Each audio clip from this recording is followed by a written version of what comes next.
Behavioral Health Advisory Board. And before we move any further, if we can have the interpreter advise us of the interpretation function. Hello, good afternoon. We are Lorena and Priscilla, and we will be providing simultaneous interpretation services for the meeting today. You can access the interpretation services by clicking the globe icon in the bottom of your Zoom screen and then selecting either English or Spanish. Everybody should select a language. We do ask that when speaking to please be mindful of our simultaneous interpretation, to speak slowly and clearly, and to try to avoid interrupting or speaking over one another. We will signal you with the raise hand symbol on Zoom if you are speaking too fast and need to slow down. We will signal you by turning on our cameras if you need to speak and enunciate clearly. And please pin us on Zoom so that you can identify us as your interpreters. Thank you for keeping the interpretation services in mind while conducting and participating in the meeting. Your assistance is very much appreciated. Thank you. Now, Priscilla will go on in Spanish. Buenas tardes, somos Priscila y Lorena y vamos a ser sus intérpretes en la reunión de hoy. Pueden acceder a los servicios de interpretación haciendo clic en el icono con forma de globo en la parte inferior de sus pantallas de Zoom y seleccionar inglés o español. Todos deben seleccionar un idioma. Les pedimos que cuando hablen tengan en cuenta la interpretación y que lo hagan de forma clara y lenta y eviten hablar encima de otro orador. Utilizaremos la función de levantar la mano si están hablando rápido o encenderemos nuestras cámaras si es necesario comunicarnos con ustedes. Pueden fijarnos en sus pantallas de Zoom para identificarnos como sus intérpretes. Gracias por tener en cuenta los servicios de interpretación mientras conducen y participan en esta reunión. Thank you. Thank you. Ms. Gardner, can we get a roll call, please? Yes. Podemos tomar lista. Oh, sorry, we haven't been assigned. Sorry. Okay, one moment. We're good? All right. Okay, roll call. Claudia Armand. Here. Soledad Bedegan. Here. Nancy Borchard. Here. Jane Brooking. Kevin Clarisi. Here. Genevieve Lorizara. Sergeant Sean Pusey. Here. Myself here. Cheryl Heitman is going to be about 15 or 20 minutes late, but she will be here. CJ Peavney. Here. Diane McKay. Here. Supervisor Levier. I saw his name. He's up there. It was on the screen. He's there. Okay. All right. Yes, I'm here. Thanks, Janice. Naomi Marufo. Naomi. Oh, good. Come on up. All right. Jennifer Morrison. Present. Elizabeth Stone. Present. Chris Tejeda. Here. Marlene Torres. Okay, maybe she'll join us later. Liz Warren. Yes. James Espinoza. Here. And Chair Rodriguez. Here. Okay, Chair Rodriguez, we do have a quorum and we may proceed to the action items. When you're ready. Yes, one moment. Good afternoon, everyone. Let's see. Has there been any request for just cause? Jackie? No request. Okay. And then Yeah. the Supervisor Levier. Yeah. I sent you the email, Michael. My wife got called into work last minute, so I had to go pick up my daughter from Loma Vista. So yeah, I'm here for, I think childcare is a just cause. So that's why I'm at home today. Okay. So do we have to do I think it's just the emergency. only emergencies? Okay, just wanted to double check to. We're still sorting through all of this since we've come back, so I don't believe we need to take a vote on just cause. I do, we need to take a vote for emergency circumstance, so I think you're fine, Supervisor Rivera. All right, so moving on to welcome and introductions. Welcome, everyone. My name is Michael Rodriguez. I am the chair of the Ventura County Behavioral Health Advisory Board. I'm appointed from District 5, and I'm also a chief deputy public defender. Let me move on to Chris Tejeda. Hi, Chris, I'm the first vice chair, co-chair of the Adult Services Committee, Fourth District appointee, and just consumer and advocate. Thank you. Thank you. Nancy Borchard. My name is Nancy Borchard. I'm a family member and a member of the adult committee, appointed by Supervisor Law. Thank you. Janice Gardner. Yes, Janice Gardner. I was appointed by Supervisor Long, and I am the chair of the prevention committee. Elizabeth Stone. Good afternoon. My name is Elizabeth Stone. I was appointed by Linda Parks. I publicly identify as a person who's been diagnosed and hospitalized, and made several suicide attempts. I'm currently the chair of the TAE committee, as well as member at large on the executive committee. Also involved in multiple suicide prevention efforts in the county. And I realized today that I've been a provider for over 25 years. So Congratulations. multiple perspectives. Thank you. Claudia Armand. Claudia Arvin, District 1 family member. Soledad Barragan. Soledad Barragán, Distrito 5. Bienvenidos.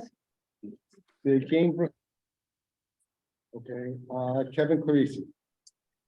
Good afternoon, District 1 and chair of the youth family. James Espinosa, welcome. James is the newly appointed member of the Ventura County Behavioral Health Advisory Board. Welcome, sir. James Bozo, appointed by Janice Barvin. From what the Ventura County PA's office, and also use military veteran. I believe I'm also veteran. Thank you. Welcome. Welcome. Genevieve Flores Hado. Everyone, good afternoon. Buenas tardes. Genevieve Flores Haro, District 1, and I'm part of the Disparity Reduction Committee. And Cheryl Heitman will be here shortly.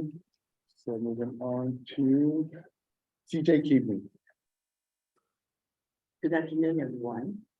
My name is CJ Keaveney, appointed by Supervisor Parks. I'm a member of the TAE committee. Thank you. Supervisor Matt Levere. Good afternoon, everyone. Matt Levere, representing the Board of Supervisors. Thank you. Nome Marufo. Nomi Marufo, appointed by Long. I also worked with Spirit of Santa Paula. From the district. Thank you. Diane McKay, and I also want to welcome Diane. For those who weren't here last time, she was appointed just prior to the March meeting, but because we didn't have a quorum, there's no minutes, but I wanted to formally welcome Diane again. Thank you. Good afternoon. My name is Diane McKay. I'm from Area 2, appointed by Jeff Correll. And this is my first official meeting because we didn't have a quorum when I was here last. Welcome, Diane. Welcome. Welcome. Thank you. Jennifer Morrison. Jennifer Morrison, District 4 appointee, mother advocate, and I am on the Adult Services Committee. Thank you. And want to welcome Sergeant Sean Pusey. He was recently appointed as well. Sean Pusey. Good afternoon, Sergeant with the Ventura County Sheriff's Office, and I am the law enforcement representative. All right, is Marlon here? Not seeing her. Okay, and Liz Warren. Good afternoon. I'm Liz Warren from District 5. I'm the Executive Director of the Client Network. I have been a client with the department for 22 years.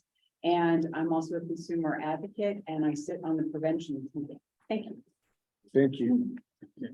Once again, welcome everyone. It's good to see everybody in person. I think this is the first time we've had a gathering this large in what, 3 years? Or 2.5 years? It's probably been about 3 years. 3 years. So welcome, everybody. Moving on to item 5, approval of the agenda. Can we get a motion, please? So moved. Motion by Liz Warren, second. Awesome. Go ahead. Okay, CJ. Second by CJ Keaveney. I have one request. I would like to move item 16B, which is the appointment of the nominations committee, up to just after Jerry Harris's recognition, so just after item 9. I'd like to make a request, if possible, to move Jerry Harrison's recognition to just after item 7, public comments. If that's possible. Okay. And then so we would, if that was the case, then I would request that item 16B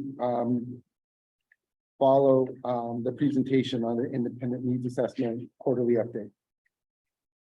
Any other requests, questions or comments? Does the motion, the maker of the motion and the second accept those requests or amendments? Accepted as change. Yes, yes, those changes. All right. Can we get a vote, please? Yes. Claudia Arman, Yes. Soledad Peregon. Yes. Nancy Borchert, Yes. Kevin Clarisi. Yes. Genevieve Flores Hara. Yes. Sergeant Sean Pusey. Yes. Myself, yes. CJ Keaveney, Yes. Diane McKay, Yes. Supervisor Levier.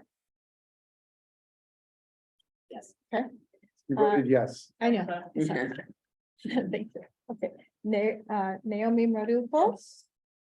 Jennifer Morrison, Yes. Elizabeth Stone, As amended, yes. Chris Tejeda, Yes.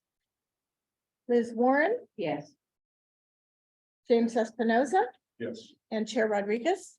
Yes. All right, Was- the minute, let's see. It was everyone The who's, all the agenda- members who are here, were their names called? Just want to make sure. Okay, Yes, all right, the agenda was approved as amended. all right, thank you. Moving on to item 6, approval of the February 27, 2023 minutes. Can we get a motion, please? Claudia, can I get a second? Second, please. Second, Chris? I wanted to make one correction. Sure. On page 4, the name of the community center in Wanimi is for Beam, and it's just missing.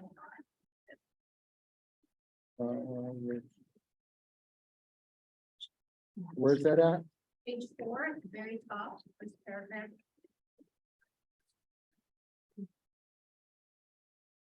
Could you spell the whole thing so we're clear? Yeah, ORBENE. Okay. Confusion. Let's see. Any other suggested revisions or corrections? Not seeing any comments or public comments regarding them. All right, can we get a vote, please? Yes. Claudia Arman, Yes. Soledad Peregon, Yes. Nancy Borchert, Yes. Kevin Clarisi, Yes. Genevieve Flores Hara, Same. Sergeant Sean Pusey, Yes. myself, yes. Yes. Thank you, CJ. Dan McKay, Same. all right, Supervisor Levier, Yes. Naomi Marufo, Yes. Jennifer Morrison, Abstain. Elizabeth Stone, Abstain. Chris Tejeda. Yes. Has Marlon Torres joined us? No. Okay. All right, Liz Warren, Yes. James Espinoza, Abstain. and Chair Rodriguez. Yes. Okay, we still do have a quorum, so the minutes as amended are approved. Thank you. And also wanted to make an announcement. There's no minutes.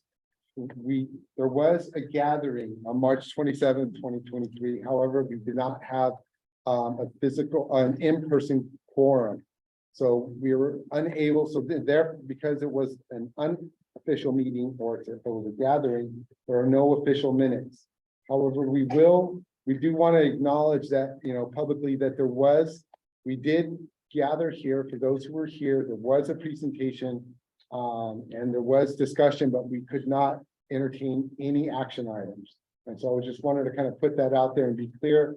And I think we're moving through, in-person gatherings and then the requirement for in-person meetings. So we're transitioning to that. So today is a nice start. So thank you.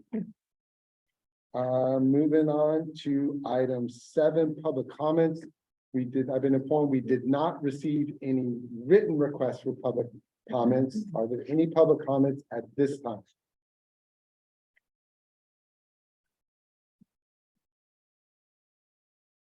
I'm not seeing any hands. All right.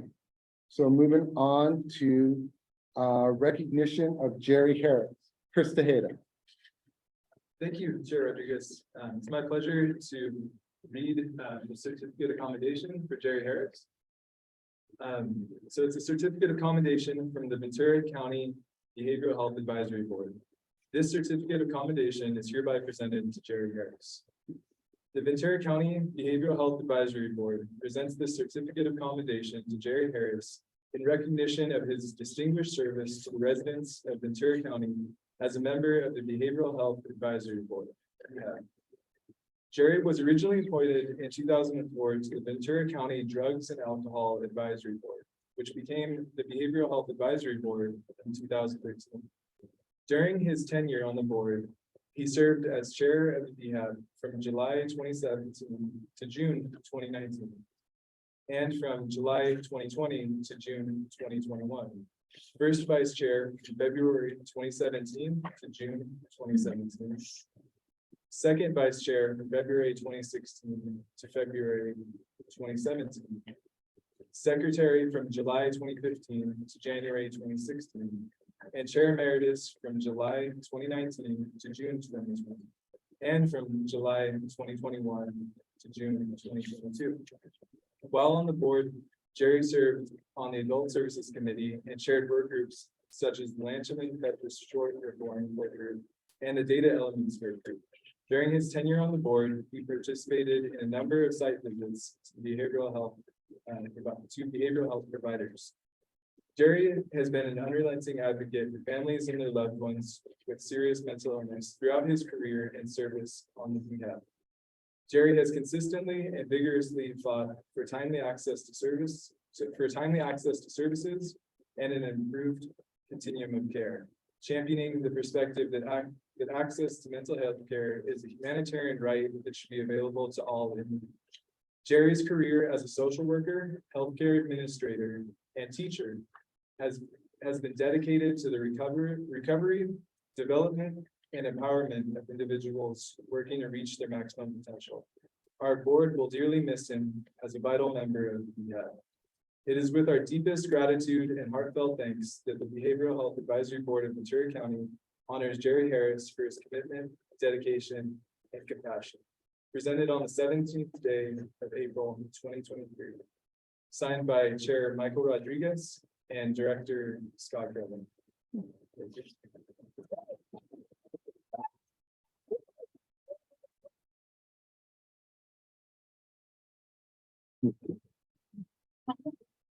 Sure, Jennifer Morrison. Hi, Gary. Long time no see. Hey, so I just wanted to say thank you so much for welcoming me into District 4 when I came on board. You really taught me so much my first year and until you actually left the advisory board. Specifically, our weekly district meetings, I feel were so important, and we really did a lot of work together. And I just thank you so much for all your years of service, and you truly are inspiration. Thank you very much. Thank you. Janice Gardner. Congratulations, Jerry. Jerry and I served on the Alcohol and Drug Advisory Board. So that was even before 2013 when the Mental Health Board and Advisory, the ADAB merged to become the BHAB, Behavioral Health Advisory Board. And I just want to say what a well-deserved recognition, Jerry. Jerry implemented a lot of processes and very, very poignant. There's so many things that you did. I'm trying to think of just a few. The first thing was to bring each of the committees to the forefront of the BHAB, and it was Jerry's idea for everyone to report out, on our committees. The chairs of the committees reporting out, which is wonderful because we really didn't have a great idea of what each of the committees were doing prior to Jerry's idea of that. You also had some great ideas. We had a forum that we had. The BHAB had a forum, the first time we ever had a forum, which was interesting, and we all worked together and I hope that maybe we can do that again sometime, and just many, many innovative ideas and things that you brought to the Behavioral Health Advisory Board. And I certainly am forever grateful for your service and to have been working with you for all of those years. So thank you, Jerry. Thank you, Janice. Chris Tejeda, followed by Nancy Borchard. I just wanted to say a quick thank you, Jerry. As a fellow member of the 4th District, you've provided a great example for meeting weekly and collaborating together, and your advocacy for seriously mentally ill in community was and is continued just to be incredible and very much appreciated. And I also just wanted to touch on how well you carry yourself as a person. And I really look up to you as a role model for what you do for the community. So thank you. Nancy. I just add my ditto to everything that's been said already. The certificate that you received really acknowledges the heart of what you tried to bring to this board, and that was a lot of passion and dedication. And I worked with you for many years and respect your integrity and willingness to keep trying. And that's what you've done all your life. And so we really admire you, and we miss your leadership too. It's time for other leaders to take over. That was all good, but you know, your leadership was invaluable as it was enumerated. It went on and on for many years and in different capacities. So enjoy your retirement. Mary Hafner, and followed by Elizabeth Stone. Yes, hi. I met Jerry when I was appointed to the board in 2015. He's a dedicated, compassionate, and committed advocate for our most ill. He's a workhorse, always looking for the best way for the board to function and be effective. When we were both on the LPS reform work group, I noticed that he spent hours outside of meetings reading up on reform efforts, and he worked hard to generate the LPS recommendations. He wanted to use his knowledge in the mental health system in LA, where he had previously worked, to help communities in Ventura County. He was always kind to and appreciative of staff. He often thanked them for their work at our meetings. Jerry advocated for better services for people with serious mental illness, giving voice to the voiceless, and doing all he could to alleviate the suffering of a population that society has decided is undeserving of justice. He often talked about people in psychiatric crisis, waiting hours or days in general hospital emergency rooms, how wrong that was. And he also talked about the need for more crisis services, more CSUs, and a psychiatric ER. What happened to Jerry, why he is no longer on this board, and the lack of transparency from the county regarding his departure is troubling. Jerry disagreed with leadership on a few key issues, and one of these disagreements was Zoom recorded and then the subject of a local newspaper article. Shortly thereafter, Jerry was informed that he was being investigated.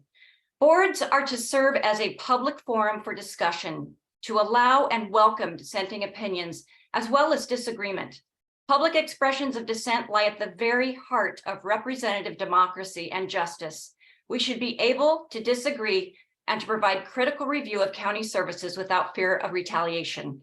The county spent $20,000 for an independent investigator who found that the allegations related to race and gender against Jerry were unfounded. From a review of the facts, including the questions asked of Jerry by the independent investigator, it appears that the purpose of those allegations was to get rid of Jerry on this board. These are all inconvenient truths, and they're hard to hear. Jerry should have been treated fairly. It's difficult to be falsely accused of reprehensible conduct. It was clear from the investigator's line of questioning that the then VCBH director felt like Jerry was trying to overstep his role. She may have felt that way, but that doesn't mean you have the right to lodge false allegations. But it worked. He's no longer on this board. To ignore what happened and to be silent sets a dangerous precedent. The legitimacy of any board is undermined when voices are silenced, when people are afraid to voice their opinion, and when people with a different viewpoint are retaliated against. Jerry, I want to thank you for your many years of service. and for all that you've done to better the lives of many. And I look forward to continuing to work with you on the NAMI Advocacy Committee. Elizabeth, did you have your hand raised? I did, and so I will give my perspective, which is contrary to Mary's. I wanted to start by saying that Jerry really opened my eyes to the importance of reviewing the minutes so that months of work could be overrun by the person that actually edits the minutes before they're distributed.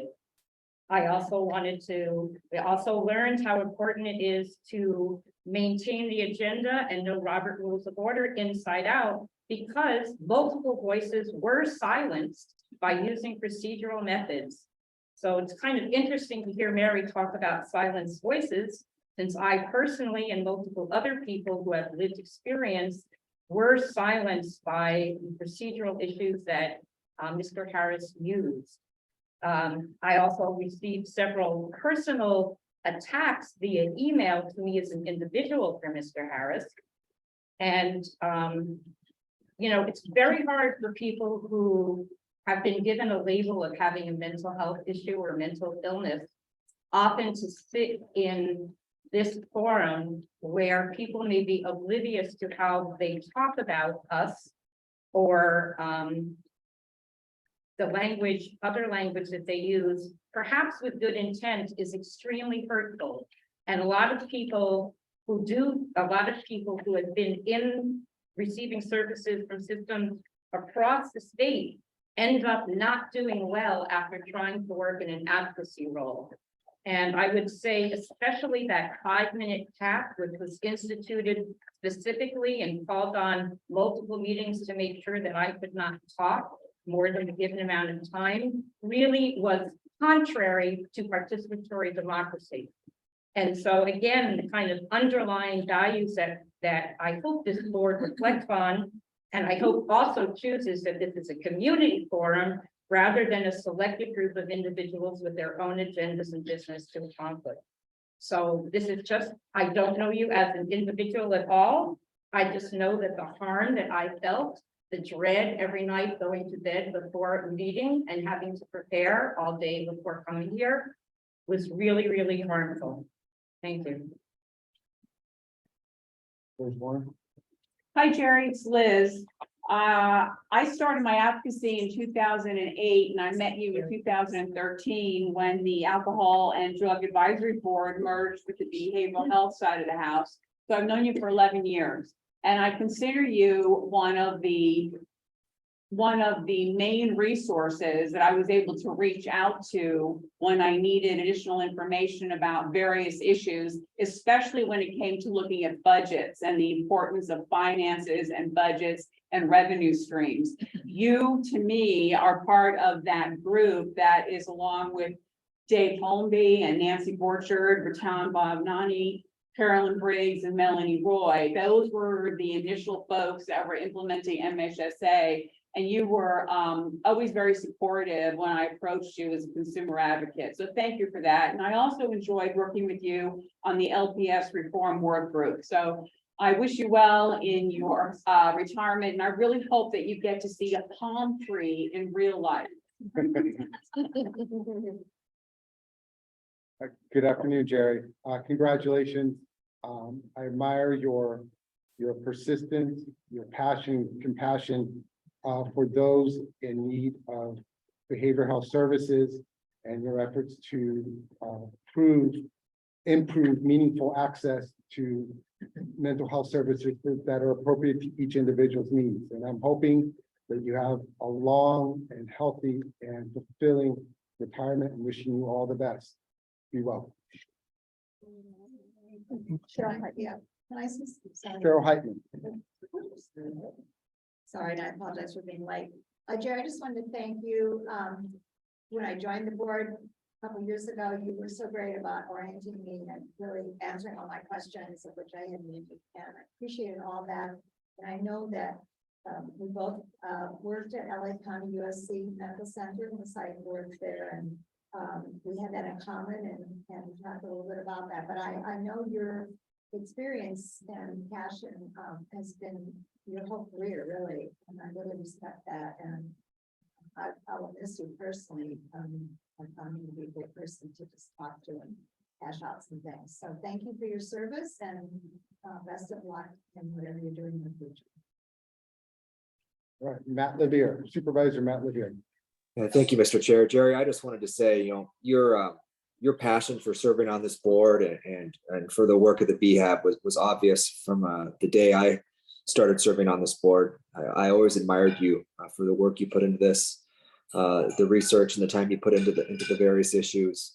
And it's volunteers like you who put that effort forward and make that kind of difference, which make boards like the BHAB and other community boards so successful. So just thank you for all of the time you put in, and, time that otherwise could have been spent with your family or friends or doing whatever you wanted to do in retirement. But you put the time towards BHAB, and I always admired that. And so thank you. Thank you. All right, Jerry, did you wish to? Yeah, I'd like to thank all of you minus one for your kind words. It really means a lot to me. And wanted to go back a little bit. I had a very remarkable career in LA County, Department of Mental Health, and mainly in healthcare services.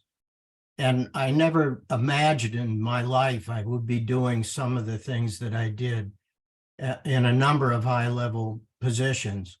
So when I retired, I believed it's an obligation of people who had a successful career to give back to the community and to try to help people that are in need. And that was my motivation. And that went on for a long time. And I'd like to refer to the Welfare and Institution Code that talks about what mental health, behavioral health boards are charged with. And that's to review and evaluate the community's mental health needs, services, facilities, special programs, and advise the governing body and the local mental health director as to any aspect of the local mental health program. And implicit in that, I believe, is the ability of the board to make recommendations on things that you have found through research to be important and needing either change or revision. So that was my motivation. I thank all of you for your support in doing that. I think we accomplished a great deal.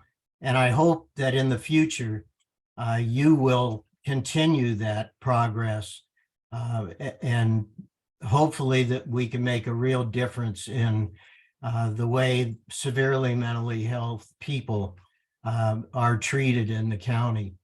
And to use the words of one of our most famous generals in the Army, old healthcare administrators never die, they just fade away. So I think it's my time to fade away. So thank you very much. Thank you.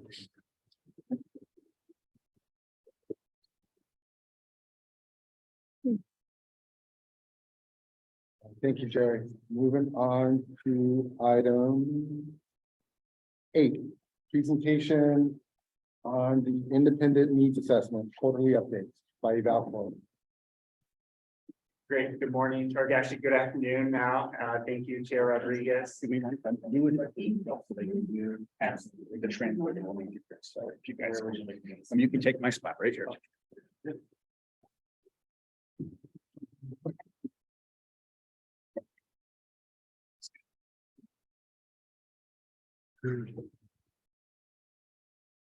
Hello, everyone. It's an honor to be here with you all. My name is Dustin Anderson. I am a project manager at EvalCorp, and I'm excited to share some information that we've presented to you all about the continuum of care needs assessment that we are currently conducting, commissioned by the healthcare agency on the continuum of care for mental health and substance use services, the delivery systems. I want to thank Chair Rodriguez for the opportunity to speak to you all.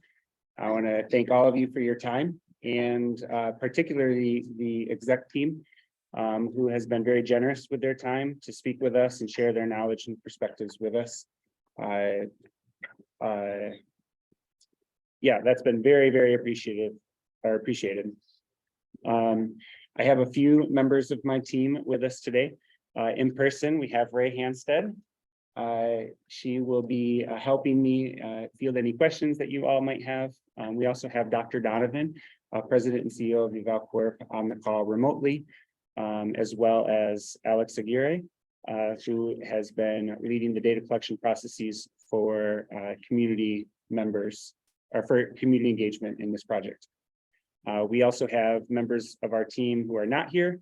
Gabriela Benitez, Brina Lee, Miguel Perla, individuals on our team. We have a full team that's dedicated to this project. And as we go through this presentation, you'll understand the complexity necessitates such a strong team. Oh, and thank you, Alex, for sharing your screen, and we'll follow this presentation slide deck.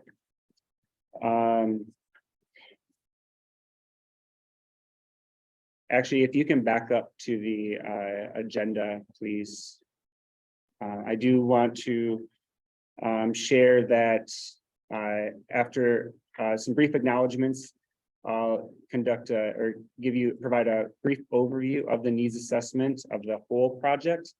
But then we're going to dive particularly into the community engagement process of this needs assessment, and we'll share some progress and also some preliminary themes that are emerging from our data, and hopefully by the end of this brief 20-minute conversation, you'll have a good understanding of the project as a whole and help understand the complexity within this project, and then also who we've been speaking with, our priority populations, and just kind of what some of our initial themes have emerged from the data.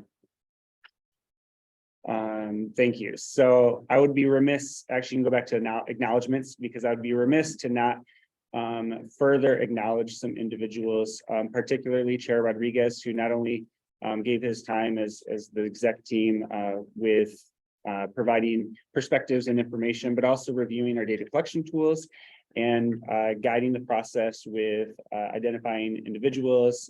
His team has helped provide some contact information, and so that has been very appreciated.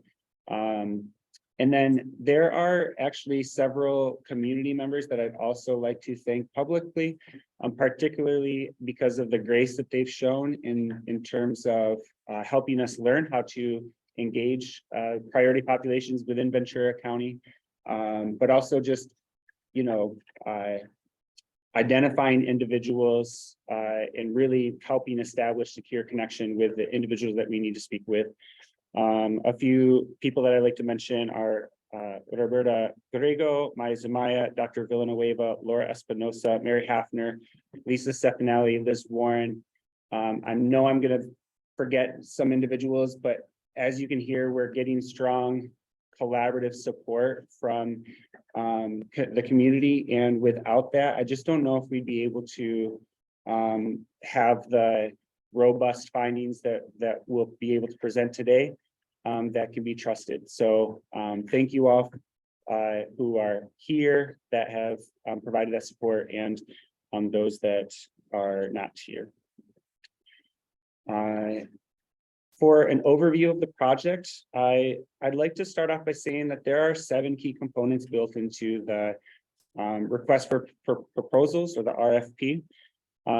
We are to look at prevalence and utilization trends, outline existing needs and capacity in the counties, or actually not just counties, but the system's capacity to meet those needs. Project utilization trends and projected growth of utilization trends by level of care and population types. We'll look at gaps in services, analyze efficiencies in client flow and through access points, or client flow through access points and across resources. We'll share recommendations that have been made by the community and by providers. But we'll also develop our own set of recommendations through the synthesis of the data. And then the seventh component is to engage with appropriate stakeholders and consumers of the care, consumers of the systems of care. And again, that wouldn't be possible without the collaborative support that we've been provided. To address all 7 components, we have a robust primary data collection strategy. You can see there that we're engaging the community with interviews. We're also conducting listening sessions with the community to let them kind of lead the conversation towards what's meaningful for them and what barriers they're experiencing, and be less prescriptive on the questions that we're asking, but let the community guide us toward what the meaningful information that regarding mental health, regarding substance use in the county. We're conducting provider interviews and across many agencies and departments, community-based organizations, nonprofits, and then we'll also round out data collection efforts with surveys just to expand the variety of perspectives that we are able to gather. And then this last part is a comprehensive secondary data analysis. That's going to be key to our success, as that'll help us look at trends in access and service engagement by region and subpopulation. So as you can tell, this approach has the necessary complexity to provide the information to you all that you expect to hear from this project. It necessitates a strong team, and it necessitates strong collaborative support. Again, I'm trying to be respectful of the time given to us, so I hope I'm not talking too fast for interpretation. I'll try to slow down. I do hope to have questions hope to field questions at the end of this presentation. But I'll also point out that my contact information is on the last slide, and I'm always available to field questions or open up data collection as needed.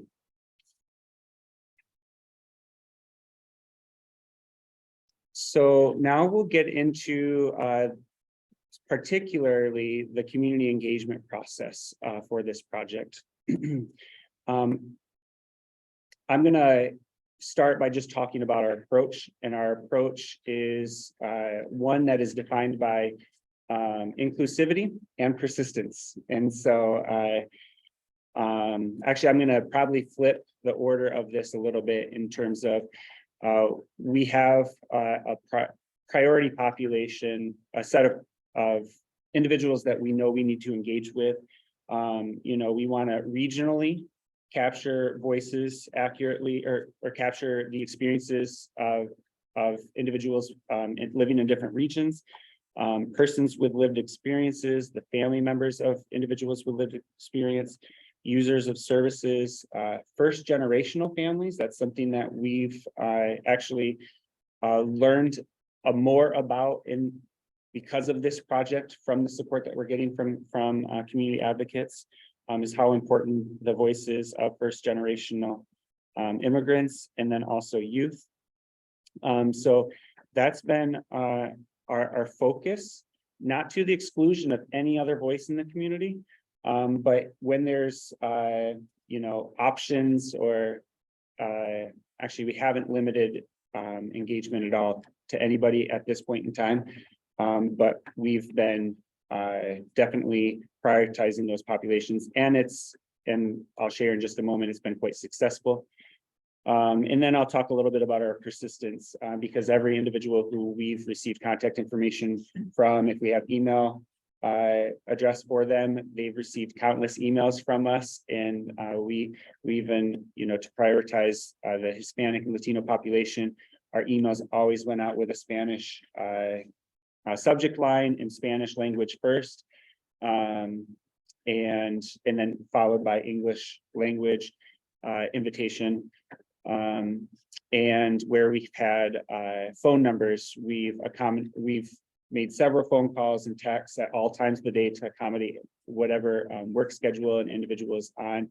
We have fielded calls at all hours of the day. We've interviewed community members beginning at 9 a.m. in the morning and through 9 p.m. in the evening, and on all days of the week, so both weekends and weekdays.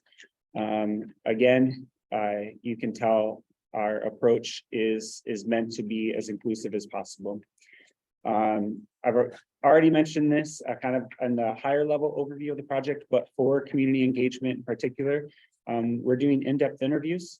We're conducting listening sessions, and we will have a survey to expand the number of voices that we can capture.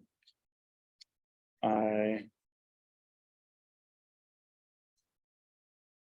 also want to then finish this slide with progress by strategy. Of the over 30 individuals that we've been provided contact information for, we've successfully engaged with 14 of those individuals. We are currently and still engaging with several individuals in different regions of the county to continue to interview individuals. And we have found that warm handoffs lead to greater success with those connections. With listening sessions, we've engaged over 50 individuals. 100% of those of the individuals that have participated in listening sessions have identified as Latino or Hispanic. And then a quick note on the interviews. We do not use a demographic form with interviews like we do with the listening sessions because it's a more personal environment. And so while I don't have, say, demographic information for those who we've interviewed, I can share that we believe that about 2/3 identify as Hispanic or Latino. That has been a priority from the county, support from the chair, and we believe that that targeted approach toward the Hispanic and Latino community is very successful.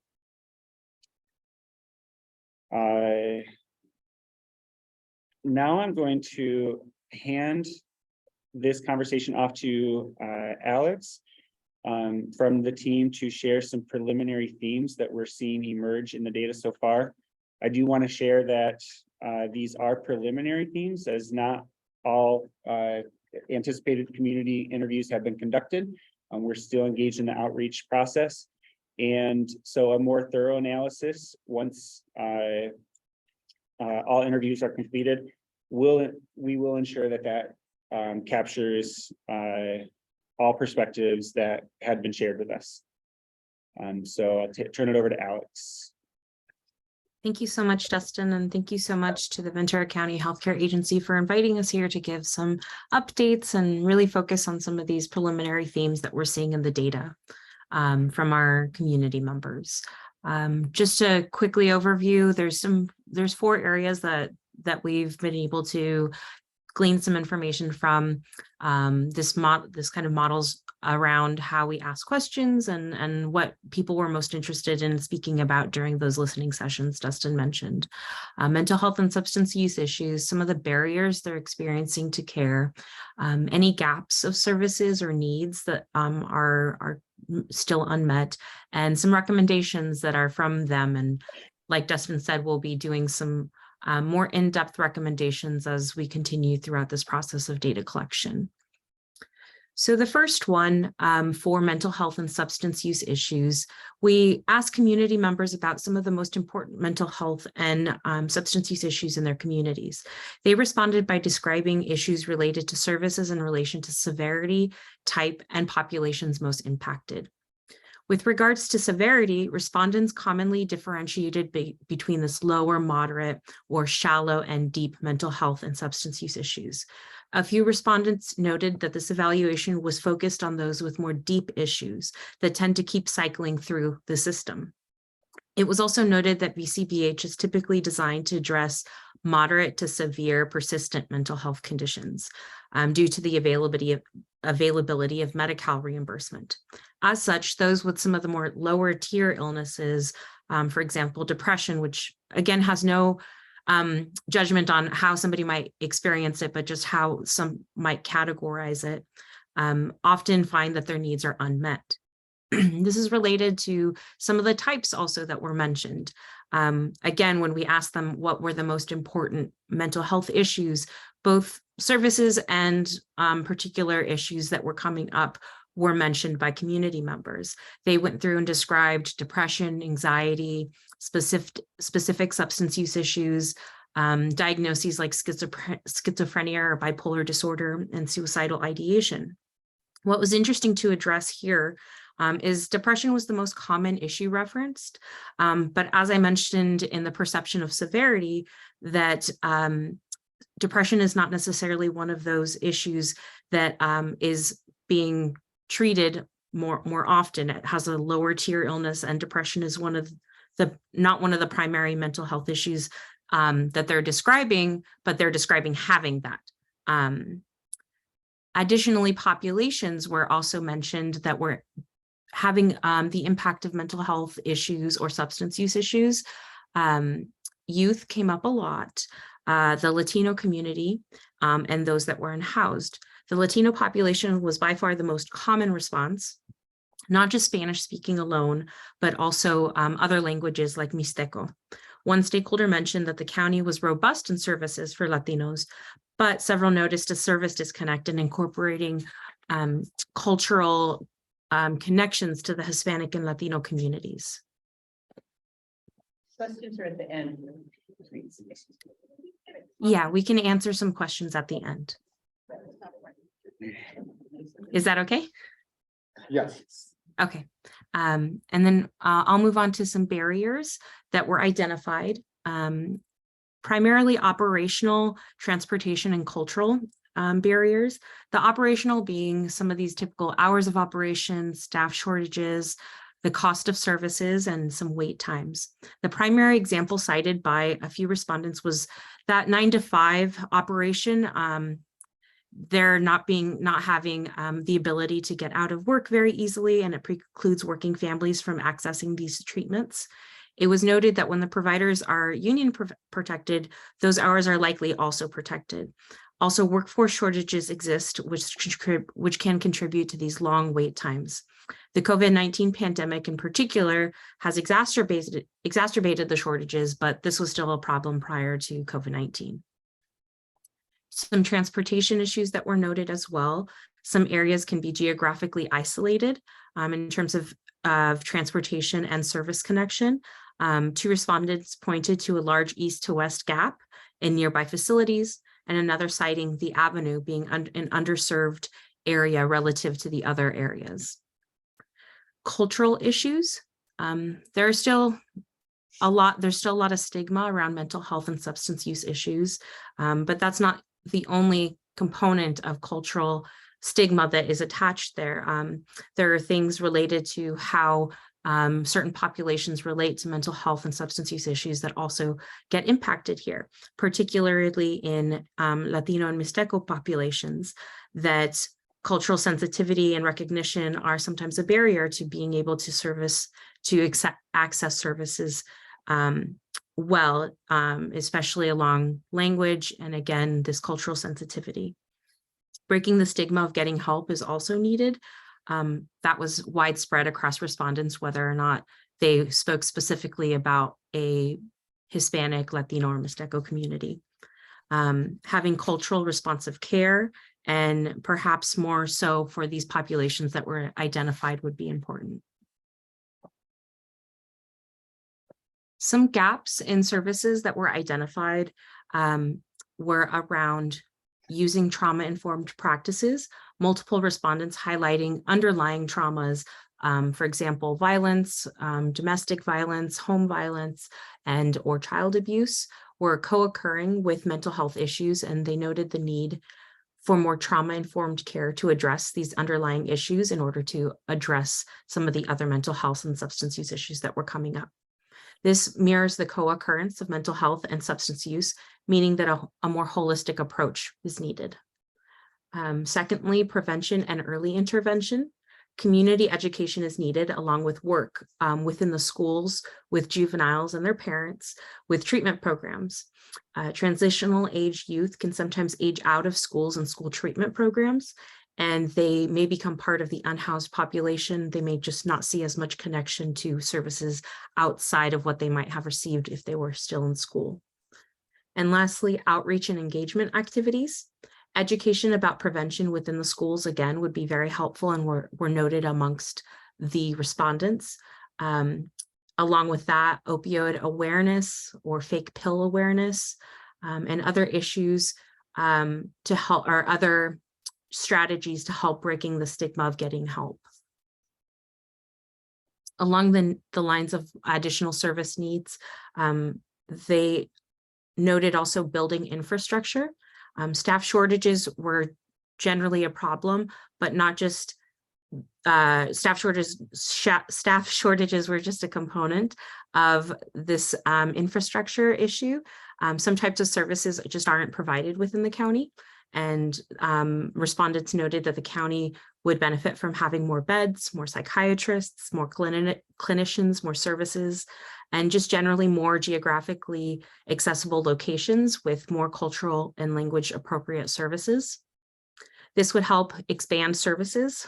It was noted that improved access would mean also more beds, as well as a youth residential drug treatment program, that many of the treatment centers don't accept youth or make it very difficult to accept youth.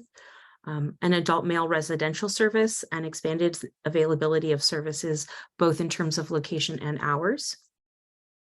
And lastly, transitional services and support. A common theme was the lack of a warm handshake or some kind of continuing effort to keep them connected between mental health providers, primary care providers, schools, and other stakeholders. Mental health services generally were perceived as somewhat fragmented without any kind of necessary collaboration between stakeholders, where community members felt they had to navigate all of these services on their own within an already challenging or fragmented scene. So based on those highlights, some recommendations that we were able to synthesize from our conversations with community members include improving the infrastructure. So like we said, this would really focus on more facilities, more programming, clinics staffed by more clinicians, more hours and locations to be made available. They noted a goal should be to expand to a sufficient degree that they can keep everything within county, because a lot of people were noting that having to leave the county or just not having that service easily available to them meant they had to leave the county. Needle exchange programs and early intervention programs are also needed, and some kind of step down treatment program. An integration of services, bridging people to services they need when they are released. So from the emergency room or from any kind of incarceration situation, strengthen linking mechanisms that connect people with services.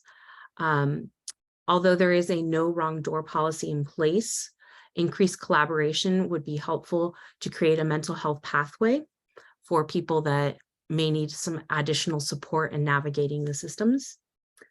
Some keynotes of access. Some specific ideas were proposed to improve access, including increased hospital intake, help with housing, fixed 211 improvements, staff training, Narcan expansion, and after-school programs in particular to help engage youth at an earlier time period and be more preventative, but also keep them off the streets where they may encounter other situations without the supports to be able to shift and make different decisions. We also noted an attitude shift. The attitude shifts need to happen at the provider level, meaning some clients are expressing a need for a more respectful workforce, and at the consumer level, an increased willingness to seek out the help.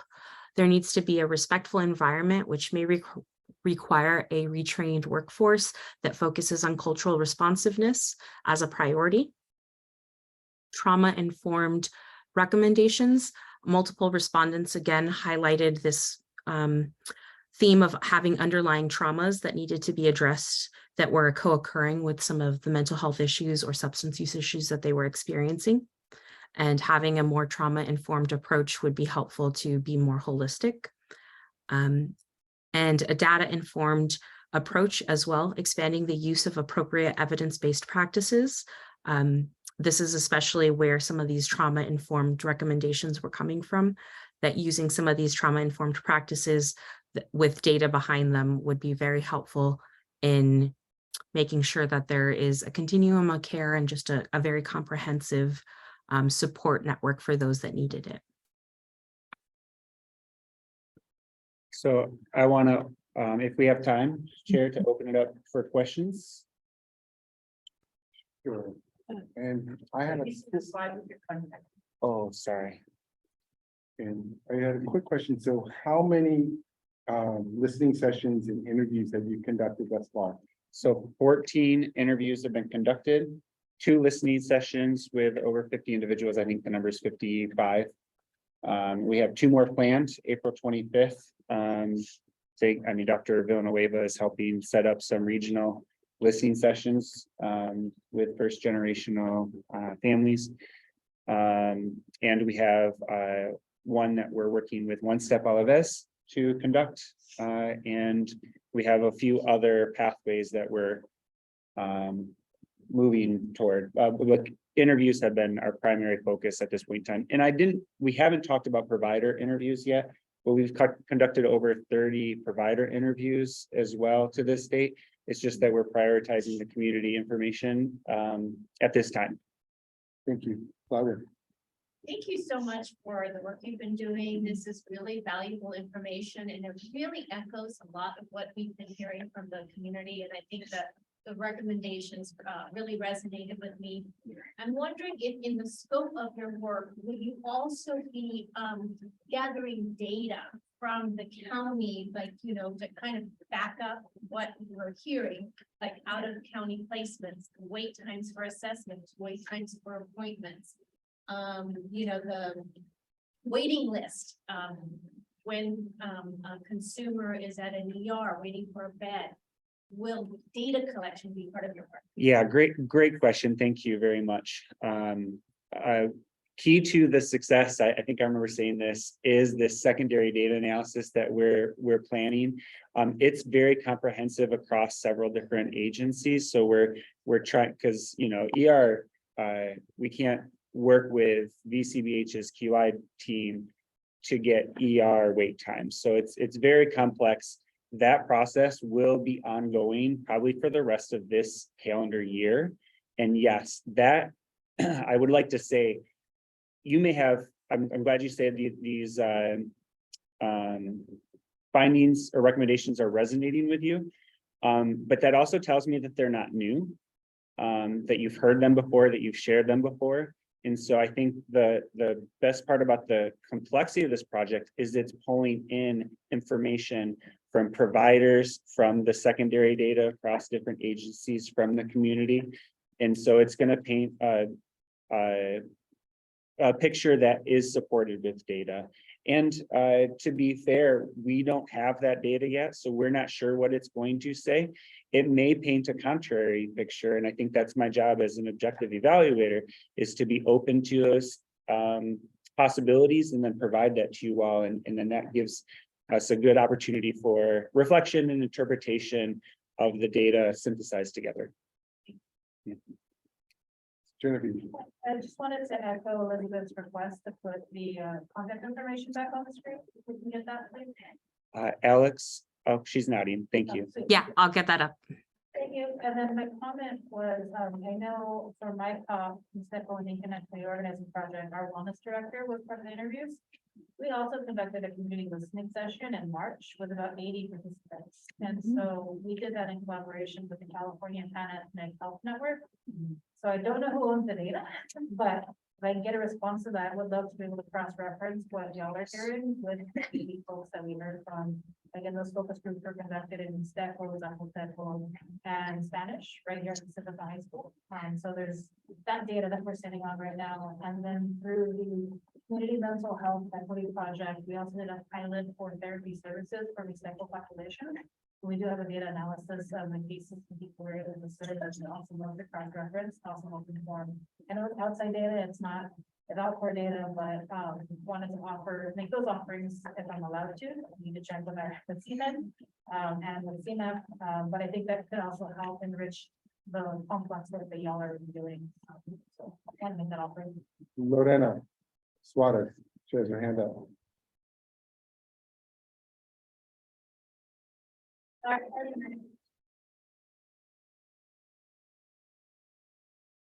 If I might, would you mind me paraphrasing? Yeah. Okay, okay. Sorry, Lorena, disculpe. What I was just offering was that at my talk, we did community listening session, one community listening session back in March. And we had 80 participants from the indigenous community specific to mental health access. So if I'm allowed to, I need to check with our funder. If we can share that data, because I think that would enrich the complex work that's already being done here with this project.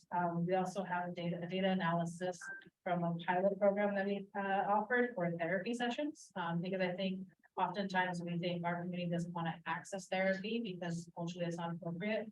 And we found that it's the opposite. Once we're able to break down the stigma of therapy, people want the services. It's just a question of what has already been reported, timeliness, transportation, etc. So if I'm allowed to share that data, we'd love to be able to get in communication with y'all, so that we can, again, like I said, enrich what's already been done. Thank you. Thank you. Elizabeth Stone, followed by Liz Moore. Go ahead, Linda. No, go ahead. Well, you're hearing what I thought. I saw your name first. Okay, all right, so you're intending to interview 30 individuals, is that what I heard? So we have community interviews and, actually our contract is 15 to 20 community Okay. interviews, 15 to 20 provider interviews. And we're available to go. I mean, we went over that number with providers. We could do that. Right, okay, so I have a couple of things. At first, I did want to share that we do have a legal exchange program here. So I don't know if people raise that, if you can then pass that information on to them, if they think they don't, so that at least we're passing resources. I don't know the ethics of that if you're doing research, but I just wanted to share that. Thank you. So much of, the state is mandating major transformations in behavioral health care right now. A lot of that, while I have some concerns about some of it, is also very exciting as a person who does a lot of work with people that are unhoused and have behavioral health, meaning mental health and substance use or issues or trauma, based in extreme trauma histories. And so a lot of funding is going to be going into that. So I'm curious and also kind of meaning to be encouraging about making sure that you're also getting the perspective of people that are not currently engaged, right? I mean, I raise this every time we're looking at data. We're looking at satisfaction surveys, it's people who are already engaged, right? The people that are most displeased about engaging in services have a perspective that I think is really valid. And if we're talking about we're investing the funds to look at why people aren't engaged in what the gaps and needs are, it would seem to me that that would be really, really important to get. Which, then you've got this listing of multiple things that are challenging for people to engage, but then there's also this comment, well, people need to be willing to get help. Well, we know there's a window, and then so people encounter 1, 2, 3, any of these factors. Like, I just have to say, as a peer advocate, I'm really sick of individuals being blamed for their response to a system that doesn't respect them. Right, so I understand objectively, you need to include that, but I also kind of have this obligation that it's not always within the individual. And I mean, it's very easy when you have a connection with people, they would really, really like services that respect them and then actually meet their needs. And we currently do not have the kinds of services that would really support some of the most challenging people, let's say, which is where the majority of the state's funding is coming down now. So I'm just gonna leave that with that and then I'll follow up with you. But thank you for letting me say that. Oh, thank you so much. Liz Warren. Thank you, Justin. I just want to quickly do what you did in the beginning of your presentation. I want to shout out a few people with for. It's been a pleasure to work with Justin, Ray, Kristen, Brina, Shayla, and Alex. You've been extremely thoughtful and thorough, and I appreciate the follow-up, and I appreciate the targeted questioning that you are all working on. So thank you for that. But I have a question. There were a group of us that were part of putting together the RFP, and there were a group of us that evaluated the submissions. Now, I want to make sure that I understand you're here presenting to us about where you are in the behavioral health part of the assessment. This is supposed to be a county-wide assessment of all the existing institutions. So I was wondering if you're going to be breaking this down and doing similar things with law enforcement, probation, education, because this is what we wanted. Because this is what makes this a comprehensive needs assessment. It's not just looking at behavioral health. So if you could address that, I appreciate it. I'm going to just to assume, because you're not done until next year, 2024, that could come after what you're doing now, because perhaps this informs the context of what you're going to be doing. But I want to hear about what are you going to be doing with those other institutions? Thank you so much. And I think that's where the best part of this project comes in, because I haven't been around the county, you know, I've been working for the county for the last 2.5 years, partnering with the county, I should say. And the engagement that we're getting from probation, from the sheriff's office, from child welfare, across the board is phenomenal. And so they're not only, you know, providing us with a wealth of knowledge from their different agencies' perspectives, but they're also helping us connect to individuals to learn more from, you know, the justice involved perspective. So I think you're getting at maybe why the typical smaller needs assessment doesn't cross the finish line in terms of getting that full perspective, because the scope is too narrow and the scope of this project is quite wide. Yeah. So in fact, I apologize if I meant to say that this portion was all about behavioral health, because we're thinking of this as outside of just behavioral health, but the mental health and substance use services across the county, and those community partners that also support. Yes, please. I can't even hear you. Oh, may Dr. Donovan also respond? Yes. Can everyone hear me okay? It said that it wasn't allowing me to unmute. Well, thank you very much for the opportunity to share with you today. And thank you, Liz, for your kind words. We definitely appreciate it. So Dustin touched on this, but I want to underscore that the next time that we meet with all of you, we will be sharing a hoard of information from the systems that we've been talking with. So we've been doing interviews with, like Dustin said, criminal justice folks, probation, law enforcement, not only sheriffs, but also municipal PD. We've been talking with folks from the district attorney's office, deputy district attorney and veterans courts, with SELPA, other persons from VCOE, the wellness centers. We've got those lined up this week. We have 3 people who are going to be talking with us in an interview from the wellness centers for Oxnard Union High School District and other districts.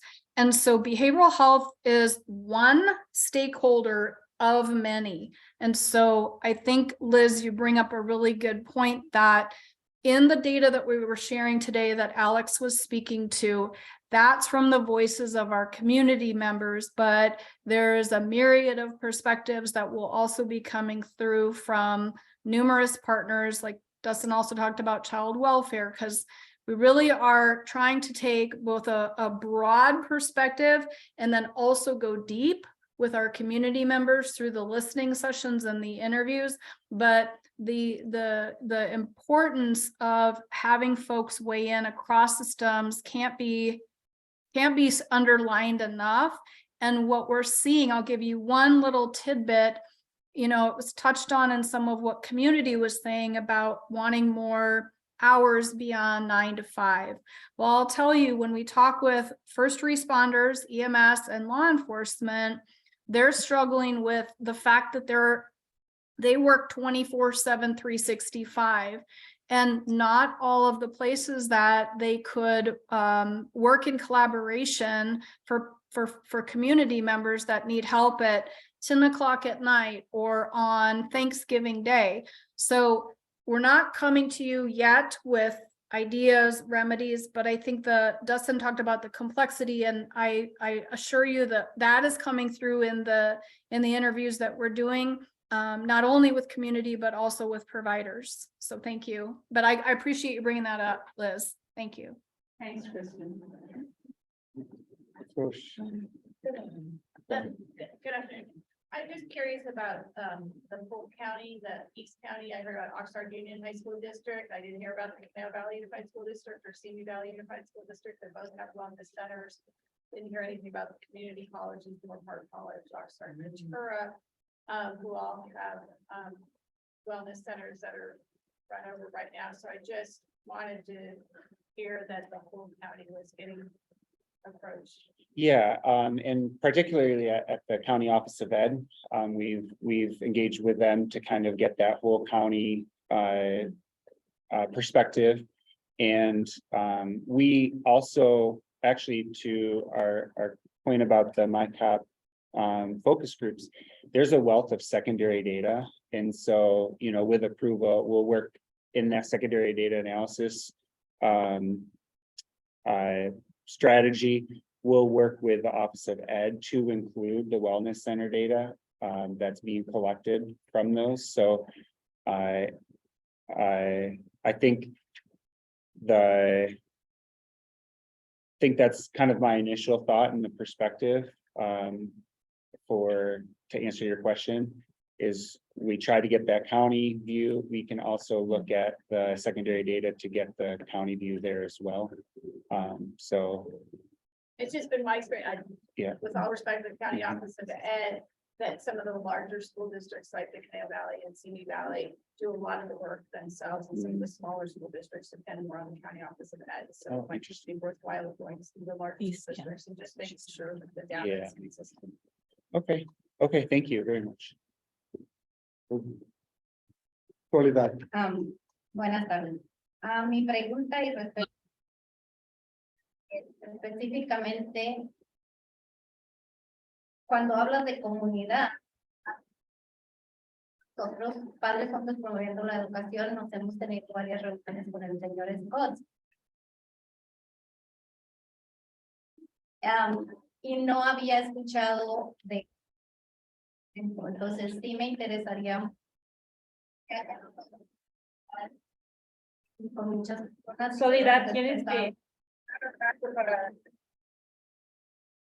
Es que me emociona, ¿verdad? Específicamente quería saber, se refieren, porque tenemos varios grupos, no habíamos escuchado la razón que nosotros invitamos a para.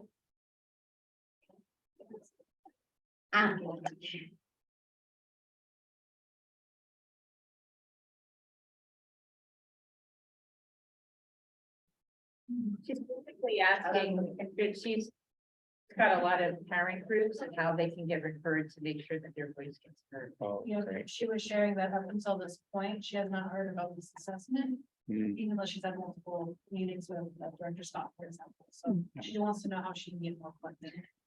Great. This is the same group that actually- Oh, okay. Yeah. No, está bien. Muchas de las preguntas o inquietudes que tiene la comunidad son cosas que nosotros expresamos. Entonces, por eso quería saber como específicamente cuál es su punto de referencia cuando llaman comunidad. Porque le digo, nosotros no habíamos escuchado, yo lo estoy escuchando hoy en este momento. Entonces, sí me gustaría, porque somos un grupo que nos enfocamos en lo que es la educación, pero decía la señora Liz, específicamente, yo sé que ustedes están enfocados en una cosa, pero si un niño no está en salud mental bien, obvio que en la educación tampoco. Entonces, para nosotros es importante que las familias estén bien en salud mental. Entonces, también quiero agradecerle porque es algo, se ve muy bien, muy bueno y siempre van a contar con nosotros a los padres.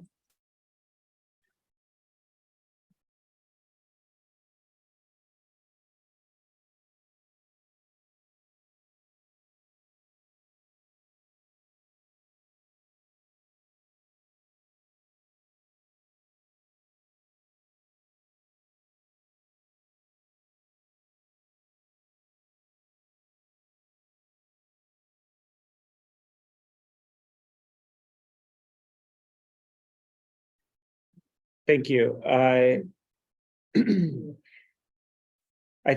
think something that I could share that might be helpful is that we are still engaged in connecting with the community. We're still open to continued conversations about who we can connect with and how.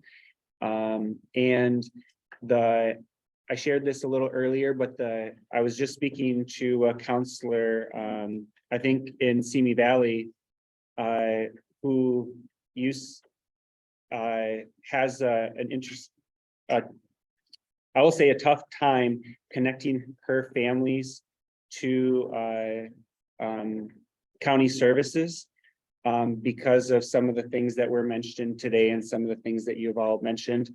And she is working really hard to try to facilitate a connection to find individuals willing to talk to us about their experience of trying to access care, but then not having their phone calls returned and then giving up, or trying to access care and the appointment doesn't work with their schedule and so they give up.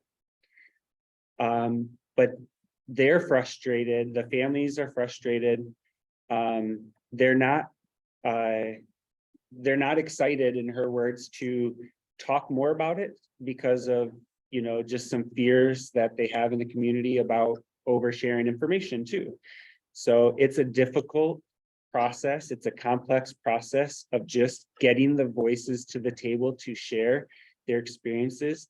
And so anything you can do to help that, we are available at all times of the day, any day of the week. We will make it work to listen in and then share back those perspectives to this group, to the county, to HCA, to behavioral health. Thank you. Thank you. Jennifer. Dustin, could I add something to that as well? Because I think I heard in the question, it was breaking up a little bit, so I didn't fully hear it. So I apologize if I'm not addressing what was mentioned, but there was one component that I thought I heard about trying to understand the various types of community or what we mean by community when we say that we reached out to community members. So one thing I did want to address, and since I have had I've had the opportunity to be in a lot of different settings within this project in terms of interviews, focus groups, listening sessions. So I got to visit a lot of different types of communities. And what was the most resounding for me was that every person that I spoke with definitely shared with me exactly how they were conceiving of community in the moment. And that's something that we were gathering and taking note of. So for example, if they were expressing their challenges with their community within a school setting, of the wellness centers that they were experiencing, I made sure to incorporate that into the findings that we're sharing with you all in the future, now and in the future, that, you know, they expressed this particular community challenge relative to that very specific community experience of school community, or a faith-based community, or a community of rural workers, or if there was a particular geographic community that was being described that they were experiencing challenges of transportation or inaccessibility. All of these different types of communities were really described richly and specifically. So sometimes when we say community, it's such a large and comprehensive word, but just know from our perspective that we are trying to get various types of communities and make sure that the people we speak with are letting us know what they see as their community when we're taking all the data from them and trying to incorporate it into our findings. Thank you. Jennifer. Hi, Dustin. So Diana's question about the East County, my district's in East County, and I didn't really hear it correctly, or I didn't really feel like we had an answer to the question, because we do want to be sure that Moore Park, Simi Valley, Thousand Oaks is all covered in this East County, and the interviews and the wellness centers that she's talking about in the school districts. But I'm not sure that I really got an answer to the question. Okay. I think the question is, can we also engage with someone else from the wellness centers in East County? And we definitely can. We can reach out to Suzanne Wiest at Office of Ed just for the contact information of maybe the wellness center coordinators there, or if you have a different person you might recommend, I would welcome an email with like a. I can email us, but particularly the community colleges. I sat on the board for 12 years and never more than 12 years, except for the last 2.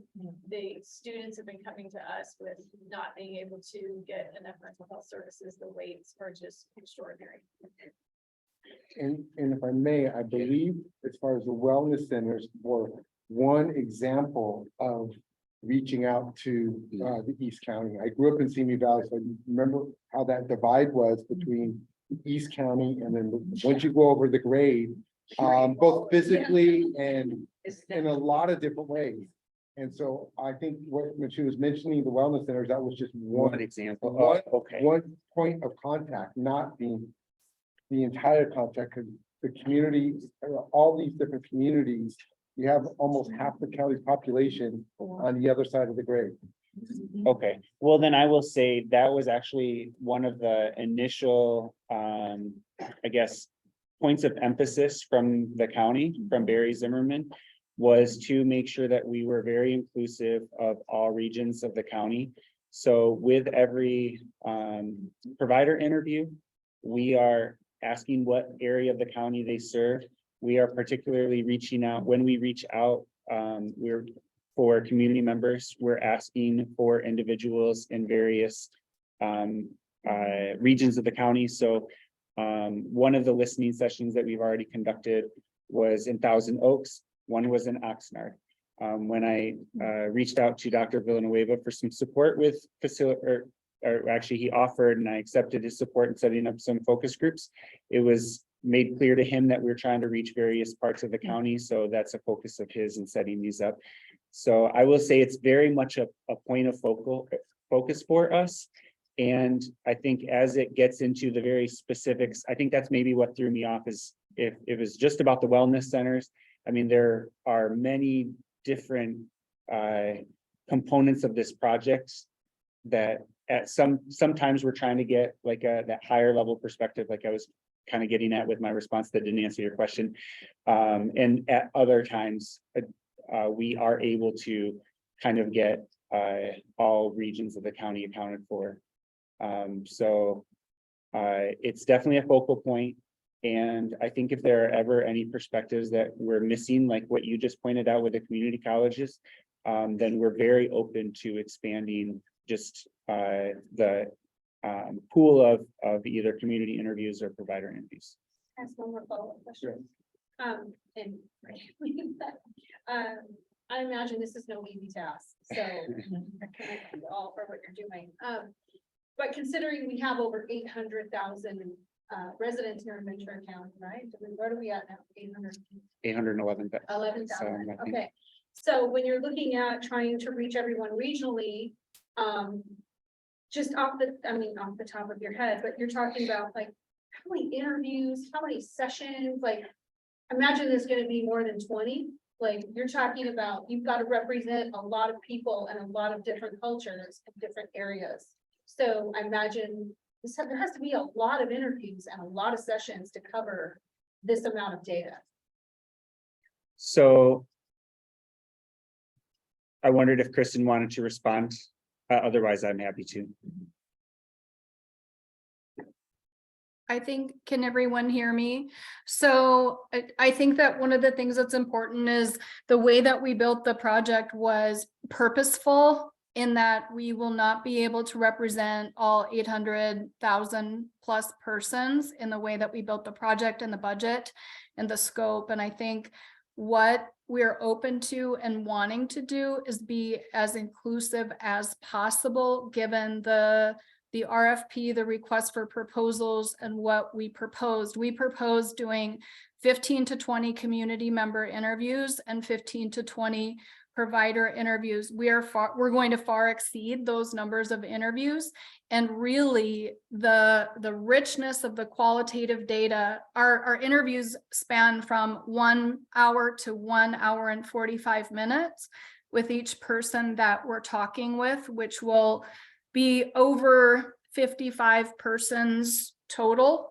And then we will talk to over 200 people through the listening sessions is our intention. And why we keep saying the complexity of the project is such that those data, the time that we're spending with folks in listening sessions and interviews, is to support the administrative data or the existing data on wait times. And so I feel like we never could promise that we can represent 800,000 persons' voices. However, the way that we built the methodology, as Dustin was saying, is to be inclusive.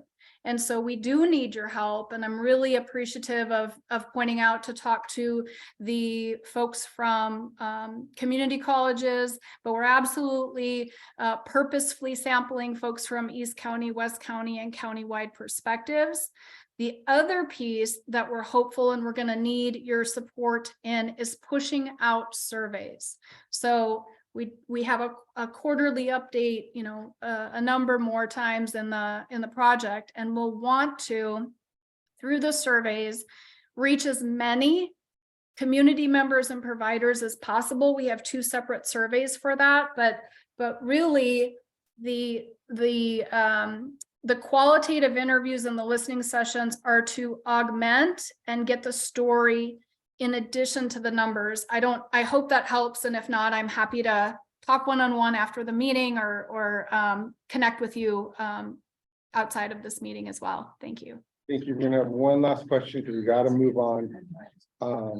Robert O'Reilly, next time we will allow more time. I apologize, folks. It's just, we're at 2:40 now, and we're still relatively early on in the agenda. So, Mr. O'Reilly. Thank you, Chair. Just quickly, I noticed in all of the slides, I didn't see any reference to LGBTQ population. And I noticed early on, there was a slide where we did reference population of the Latino, homeless, and youth communities. And I'm just wondering, is there, are you going to approach the LGBTQ community specifically? And if so, how? Thank you very much.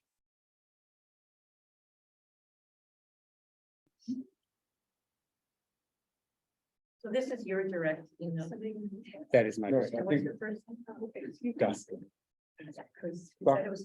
Excuse me, I know, but there's a, Dr. Donovan, were you gonna respond? Yes, I think it was John O'Reilly. Yes, we are talking with folks who self-identify as LGBTQ plus youth and adults, and we are also working with a couple of CBOs that will help us put a listening session together with folks who self-identify as LGBTQ plus. So that is absolutely on our radar, and this today was to give a brief on the community piece, but I appreciate you bringing that up.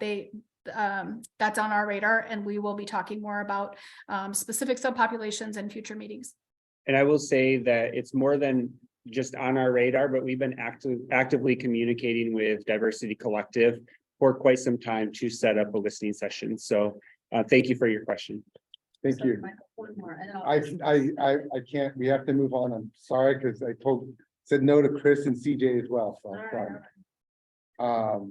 So thank you. So if we can move on to what was moved up, item 16B, which is the nominations committee. And so I would ask approval of the nominations committee consisting of Genevieve Flores Haro, CJ Keaveney, and Marlon Torres. And so if I can get a motion, please. I move that we accept the 3 people that Mike is putting forward to sit on the nominating committee. Second by Claudia. Any questions or comments? Public comments? All right, can we get a vote, please? Yes. Claudia Arman. Yes. Soledad Beregan. Yes. Nancy Borchard. Yes. Kevin Clarisi. You stepped away. Okay. Genevieve. Yeah. Sean Pusey. Yes. Myself, yes. Cheryl Heitman. Yes. CJ. Yes. Diane McKay. Yes. Supervisor Levier. He stepped off. Okay. Naomi Marufa. Yes. Jennifer Morrison. Yes. Elizabeth Stone. Yes. Krista Hayden. Yes. Okay, Liz Warren, Yes. James Espinoza. I need to ask. Oh, we're voting on the nomination committee that will be doing the vote for officers in June, and Chair Rodriguez. And the nominations committee was Genevieve Flores Haro, CJ Keaveney, and Marlon Torres. Oh, that's okay. I would vote yes. Okay, thank you, James. And Chair Rodriguez. Yes, All right, the motion passes. thank you. I will be brief in my chair comments. So we can move on to the director's report. Thank you. The other weekend, I went out to Simi Valley to have, it's kind of like a reunion of my old wrestling teammates out from Simi Valley High. And we're celebrating our junior high coach's 80th birthday. And the reason I bring that up is that on one hand is because for years, many of us wrestled together from 8th grade to 12th grade. So we're talking the span of 5-6 years, and many of us worked doing 2.5-hour practices just before wrestling season starts, and then after continuing into freestyle. And we developed a bond, and I haven't seen most of these folks in over 40 years. And there is, we've evolved, a lot of our lives have evolved in different ways. Our political views many of ours have grown in different ways. And one of my hopes is that we weren't going to end up in political discussions there. There was a brief moment of that. But the overarching theme is that despite some of our differences, is that we all came together because we had such a long history of common experience that shaped us and brought us together. And I think it's the same thing here in that we all, I think almost all of us believe that we should significantly improve meaningful access to behavioral health services that are appropriate to every individual's need. At times we disagree, at times and some of that's formed by the perspectives that each of us bring to the table. But I think it's important that we bring forth all these perspectives so that we can have informed discussions and honor these perspectives, because my perspective is I have one perspective, and that's representing folks in crisis in these different legal proceedings. It's a valid perspective, but so are family members, so are people with lived experiences, so are community members, so are those working in all the different and CBOs, law enforcement. Each and every one of our perspectives is valid, but we're bonded by that common vision of improving services and improving access. So I look forward to continuing this work. We have a long ways to go. I understand that, but I think we are making progress. So, thank you. Now I'll turn it over to Director Gilman for his report. Thank you. Thank you. Well, I too will go quickly. First thing I want to announce is some good news on our staffing situations. Anecdotally, I'll have more numbers for you, but I've been signing approvals to hire new staff as fast as I can. So our staff is working well. The announcement related to that, though, is this Saturday in this room, we're having a job fair. I'll be sitting here drinking coffee. And if you know anybody that's interested in working for behavioral health in any capacity, we'll be here from about 9 until 2 on Saturday. So we can get you flyers if you want, but this room 9 until 2 this Saturday. I want to give you a quick update on the mini grants. We did put those out due to an overwhelming number of applicants that we received. We were delayed by, it looks like at least a week in getting them all scored. So if you recall, these were our $30,000 grants that we put out to organizations that do not have a contract with us. And again, the reason that we were doing that was we want to invite more providers of service to the table. And so $30,000 was a way for some providers to put their toe in the water to see if they want to do business with us, and vice versa, and for us to help them with whatever sort of project that they had going. So good news on that. And hopefully well, I know by next meeting, we'll have announcements of those awards. And just stressing again, big picture, our role as an insurance company and our role as a provider. Our role as an insurance company, as we build that out, we really have to have a very, very strong community-based provider network that supports us. And related to that, the other good news is that we have been notified of a fairly significant influx of additional funds to help us with some of this stuff. As we're moving into negotiating rates this year with our providers, again, it's payment reform on top of everything else. As we're moving into negotiating rates with providers, they're very nervous because the way that we're funded and the way that we're funding most of our providers is changing into much more of a fee-for-service world, much less of a cost-based reimbursed world, which means things like productivity and billing, and that really matters at all levels. So we do have sufficient resources to help our providers make that transition over the next year. But in addition to that, we are anticipating an influx of over $40 million of one-time funds through the MHSA. And this is due to a couple of different factors: good economy, and the delay in how property taxes were, or income taxes were paid in previous years. We had a slight delay. So we are planning on really putting together a very, very transparent process, starting off with MHSA 101, and inviting different groups to the table, not really to start over, because we know a lot of stuff. We have a lot of feedback. We know that we need more beds. We know that we have to build out our community-based levels of care, peer support specialist programs, peer-run organizations. But this is a great opportunity for us to teach everybody about how the red tape works with MHSA, so that folks can help us as we figure out where do we prioritize, what do we do first, where are the greatest areas of need as we move forward. The other reason why I really think it's important for us to bring you all in the loop on MHSA and how it all works is this is the pot of money that the governor is planning on reforming. And it's not all bad, this reform. For example, I would love to be able to take some of that money and just go out and build a new facility. For example, the facility on, I see Mary's on the call, on Lewis Road, but the red tape doesn't allow us necessarily to pull it out that easily. So together, as we look at how can we get this money out of the red tape, put it to good use in the community for a lot of the things that we've been talking about today. We'll also be able to learn how we want to advocate as this proposal that the governor has gets closer to the ballot. And that'll be next year. So as a large county, we do have some political sway that we can help influence that process. So it's a good time. It really is a good time. The other good news that we had is we did make an offer on a building in Port Hueneme. This is for the Children's Center. It was another pot of money that we applied for and received, $6.2 million grant. I can't announce the location just yet, but I will probably send out an email because we're pretty excited. It's right down in the neighborhood where the focus groups wanted this location for the kids.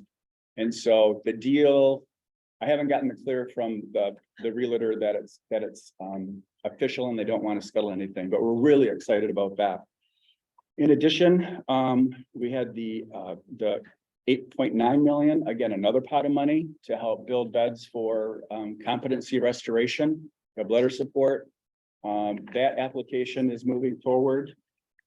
The $13.2 million, again, we've got lots of resources coming into the community right now. And this is specified in my report, but we also received an allocation that we're in the process of firming up, $13.2 million for housing and homeless projects. And so there is, in my report, there's a date and a time for some community review and input of that process. And again, we've involved or we've included a lot of the feedback that we've received over the last months in the community planning process. I'm also trying to link everything back to the big community health needs assessment that was done a minute ago. I think it was about a year and a half ago.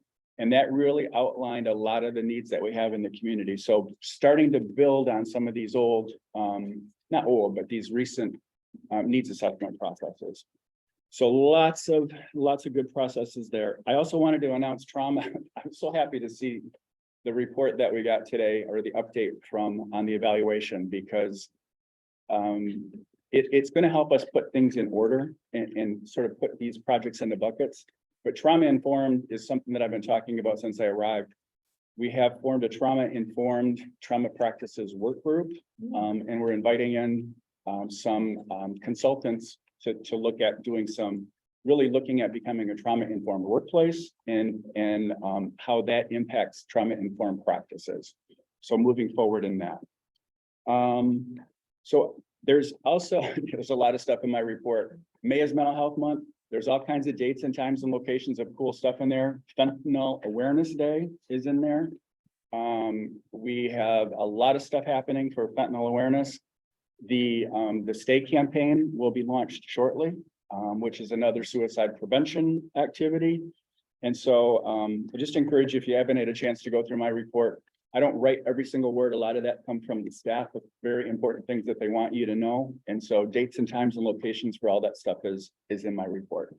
So again, stay tuned for the MHSA information. We'll be working with the executive committee on how we want to break that work down and involve you all in that process as we go forward. Thank you, Chris. Thank you. I just had a quick question. Is there an update with the East County CSU up that was talked about?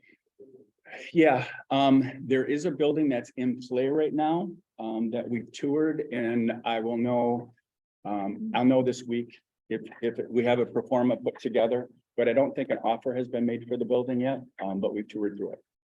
It remains a priority. One of the things that we're looking at is if we can't find a building to purchase for East County Puff, should we look at something that we could lease?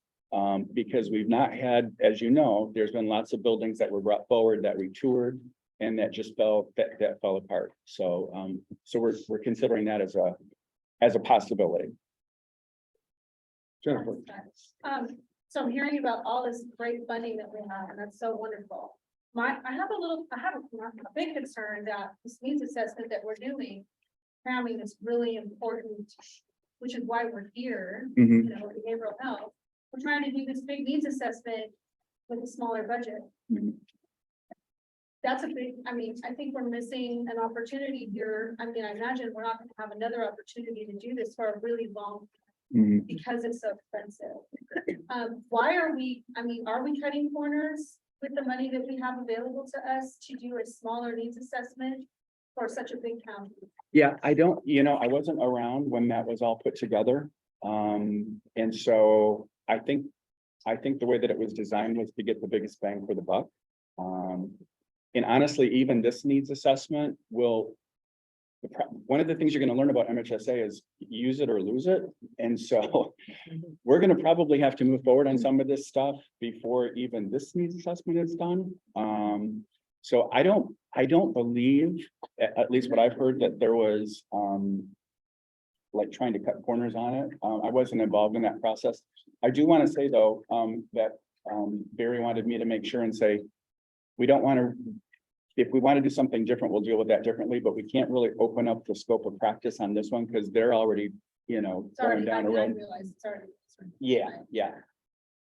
So, being part of that process, corners were not cut.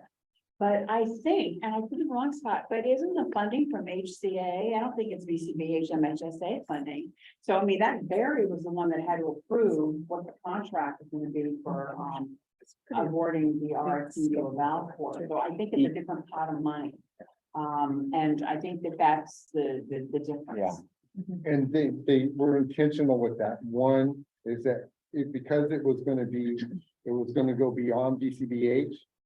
They wanted the healthcare agency to oversee it. And two, they also wanted to remove it from BCBH so that they can provide a more critical, perhaps more critical lens.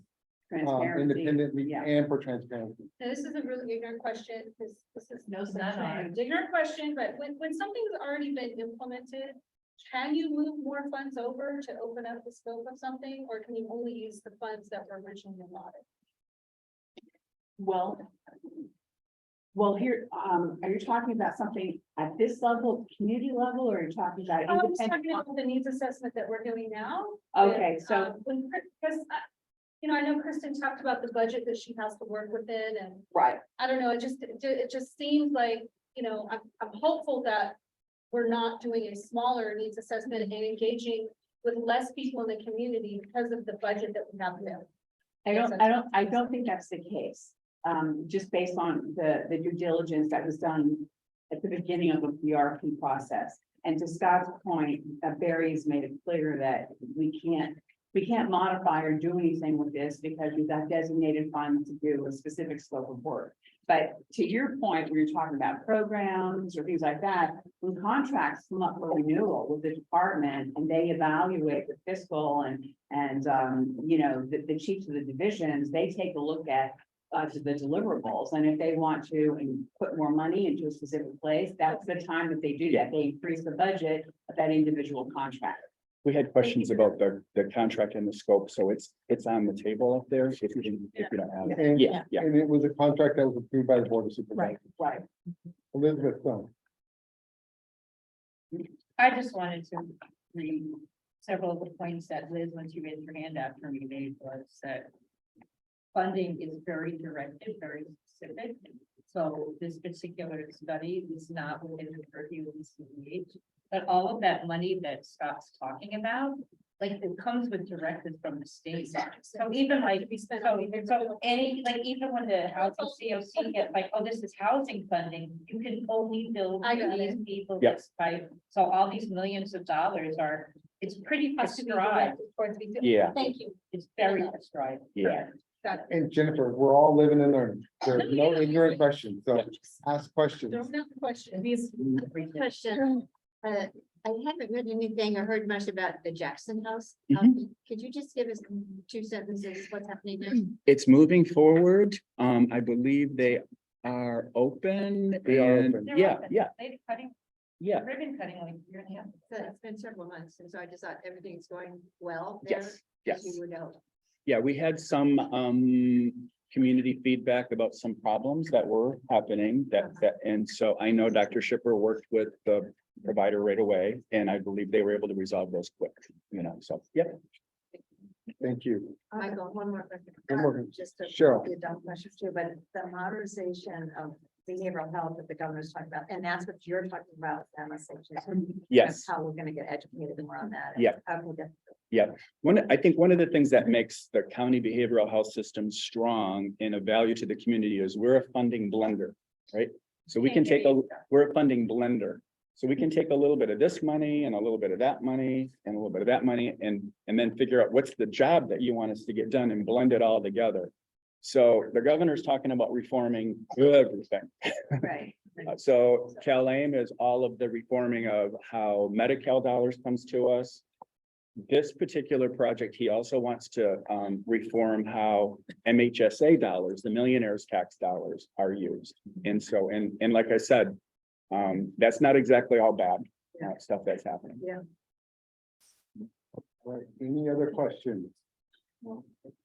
I just want to quickly say, ask or just bring up a point, George Gilman. You're talking about the trauma-informed care training that you're going to be doing for BCBH staff. In the past, when things like that have been rolled out, they've included some CBOs to be part of that training who may not be large enough, like a Pacific Clinics who has a huge training academy, to participate in those kinds of training. So I would just encourage you as you move forward to identify participation to include some of the smaller providers. I didn't mention that really improving our communication link with our providers. We've just kicked off a process where myself and some of my management team will be meeting with them monthly so that we can have discussions with them about stuff like this and also help them make the transition, you know, as we get through payment reform and documentation reform. So yeah, we've kind of identified that as a priority, not only the training, but on all kinds of stuff that we need to communicate more with them. Okay, thank you. Thank you. Any other questions? All right, moving on to item 12, board member comments and announcements. Jennifer. Right, it's kind of directed at Scott. So we have our out of county placements, IMDs. How often do those come up for review on the contract, specifically V rights? I'll just be done with my statement and then I'll answer your question. Specifically, you know, I believe Dr. Taylor is responsible for the contracting and getting those contracts, right? It's depends on the program, what we have kids and adults and Right. forensic, and so there's all different kinds. So, I have a concern with View Heights in advocacy work that we are doing. Seems to be a pattern that clients are languishing at View Heights and at residents for long-term, 1 year, 2 years, and not stable on medication, or being sent out of View Heights, not stable, when they've been in there for so long. It's a concern for families. It's a concern. I believe on the guardian level as well. I have to be careful how I say this, so excuse me for my. I have to be careful what I say. I'm just concerned, there seems to be a community concern that the contract, I mean, perhaps we need to be looking at that contract and see if there are other facilities available. Because clients are not getting better there. Yeah. I think, so what you're asking about is how frequently do we do site reviews and all of that, and so I can put that together. In this particular program, I know we've gotten a lot of concerns. So is that something that perhaps it will be looked at in the near future? Yeah. I don't want to violate confidentiality, so I feel Well, like. it's not confidentiality, but like if there seems to be a pattern, at what point does that pull a trigger at BCBH to perhaps look at that contract, and is that the best place for us to put our dollars and our clients? Yeah, it can be done. It can be done immediately, you know, as quick as immediately if we have a problem, and we can pull the contract. It can be done annually. We have a schedule, and then it depends on the RFP. And then we also have like single place contracts for certain people.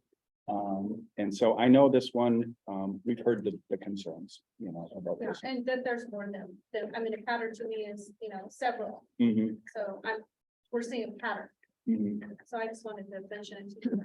Yeah, thank you.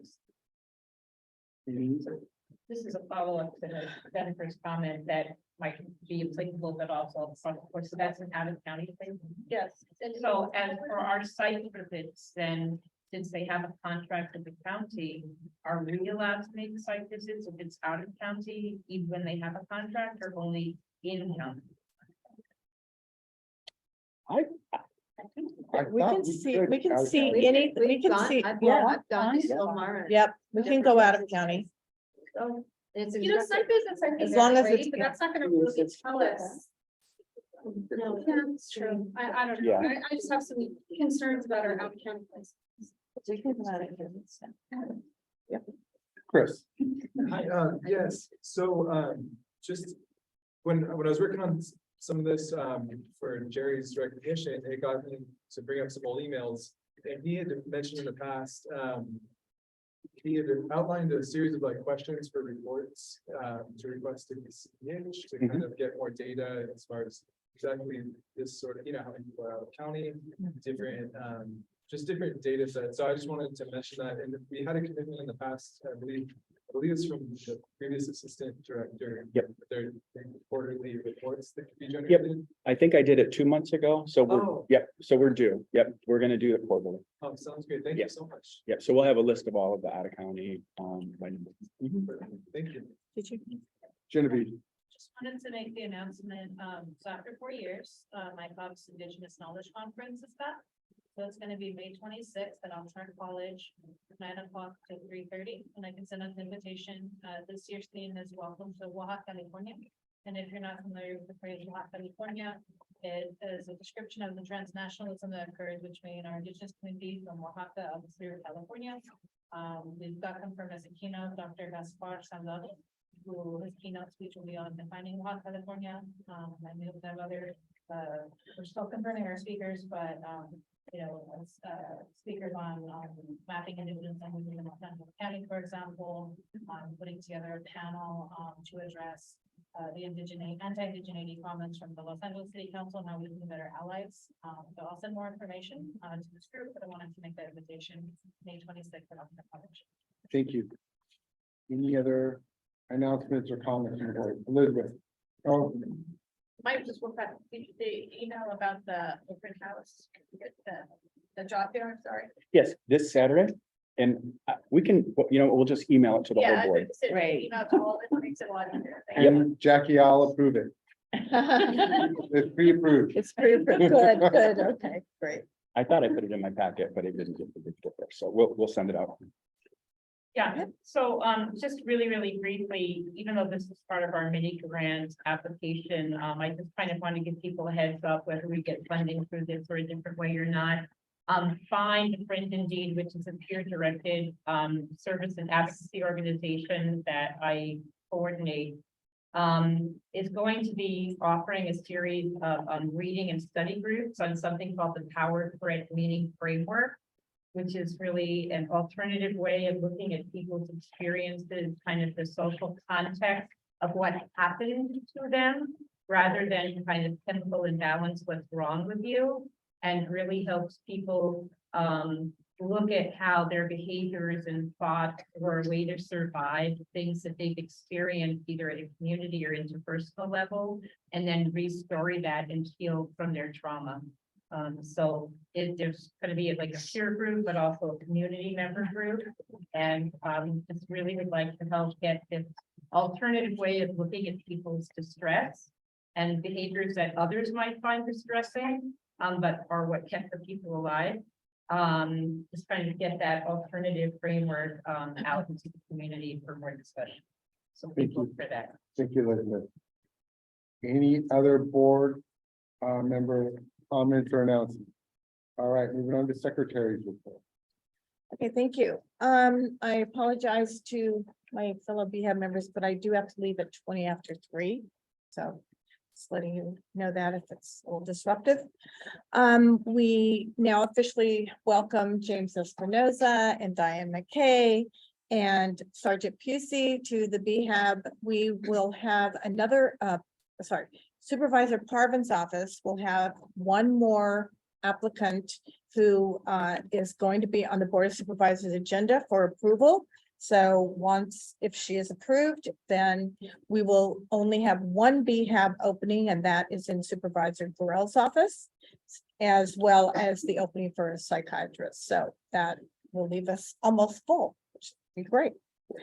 The Board of Supervisors had a proclamation proclaiming April 2003 as Autism Acceptance Month and Sexual Assault Awareness Month, and other items which are in Director Gilman's report. So if you want to take a look at that, it's in Director Gilman's report. After more than a decade of efforts, Ventura County officials expect to open a $61 million health unit in May to treat and house inmates with serious mental illness and medical conditions. Tomorrow, Tuesday, April 18th, Ventura County Behavioral Health is holding a listening event and a roundtable discussion from 4 p.m. to 6 p.m. at the Wellness Center at the Point Mall, 2697 Saviors Road, Oxnard. VCBH would like to hear suggestions or ideas about housing options for people struggling with serious mental illness. Please RSVP to the Wellness Center at 805-653-5045. Thousand Oaks-based developer Many Mansions is in the early stages of building a 5-story affordable housing project in downtown Oxnard called Aspire Apartments. The project includes 88 1- and 2-bedroom apartments for extremely low and very low income families and individuals. The first floor, which is named the Oxnard Navigation Center, will be 110-bed shelter. The remaining floors will be dedicated to 56 supportive housing units. The U.S. Food and Drug Administration last week announced that it has approved Narcan 4 milligram naloxone hydrochloride nasal spray for over-the-counter non-prescription use. This is a big, big deal because we will no longer, once it's implemented, need a prescription for Narcan. Narcan becomes the first naloxone product approved for use without a prescription. Up to 50,000 low-income Ventura County residents could lose their Medi-Cal benefits that pay for prescriptions, doctors, and hospital care over the next 14 months. But many can take steps to keep their coverage, and I'm reporting on this because we do have some phone numbers. If you know anyone that is on Medi-Cal and they need to put their new address or to re-register, whatever they need to do, they can call 888-472-4463. There are also medical navigators who will help people with the renewal process, and they can be contacted at 833-607-2650 and 805-215-073. And then one last, but certainly not least announcement is that the County of Ventura has entered into an agreement to buy a building for a center named after former Supervisor Carmen Ramirez that will focus on crime victims whose needs she championed. And the building will be in the 500 block of A Street in downtown Oxnard. And District Attorney Eric Nasarenko named the center in honor of a former Supervisor Ramirez. And that's it for me. Thank you. Thank you. Any questions or comments? All right, moving on to item 14A, Adult Services Committee Report. Chris. So an update from our previous meeting that was, well, it wasn't a meeting, it was a gathering. And Gathering, potluck. Yes, we waited 15 minutes and then we decided not to have a meeting at that point. I think we're still figuring out the rules for what we should do going forward, but I think our next step moving forward is in May, we will hold a meeting and we hope to meet a quorum. If we don't meet a quorum, I think we're going to politely invite everybody that is in attendance to be a member, and then I don't. So the people in attendance in May, I think will make the quorum, and then that's not saying that I don't want it to be exclusive, or I don't want it to feel like anybody's, wronged by getting their name off of membership, because it can be added anytime. So we'll do that to make a quorum, so we can hold a meeting, and because there will be, presentations, we want to be able to, we want to respect everybody's time. So that's our process right now, and I look forward to meeting in May. And it's next meeting, May 4th, I believe the first Thursday. First Thursday. That's May 4th. Thank you. Adult services. Yes. All right, disparities for, yeah. Chris, Elizabeth, maybe, go. thank you. I actually have 3 meetings at the same time. And it's extremely frustrating because I spent years on that committee and really wanted to participate. And like the one support group that I have, and that's kind of a national support group at the same time, suicide prevention plan meetings at the same time, and that committee. So unfortunately, that's the one that's kind of fallen off. I don't know what other people's times and stuff like, but it's frustrating to me that all these meetings are clustered at the same time. I know historically that's when you meet, but I'm just putting that information out there. Sounds good. And we could always meet on, when we get in May, we could discuss everybody that's there.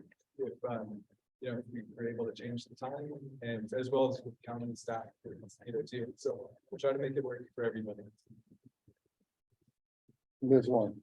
Well, I was just gonna echo what Elizabeth said, because I had to step down as well from the committee because of the time and the new change in the Brown Act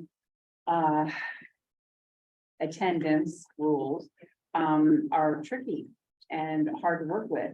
And because of the time of day, I can't commit to that, even though I've been doing it for years. But if it was to be moved perhaps later in the day or a different time, I think you might see higher level of participation, and some of us who have stepped down might be able to step back up. So I totally agree with Elizabeth. That's very, and that goes across the board for all of our committees.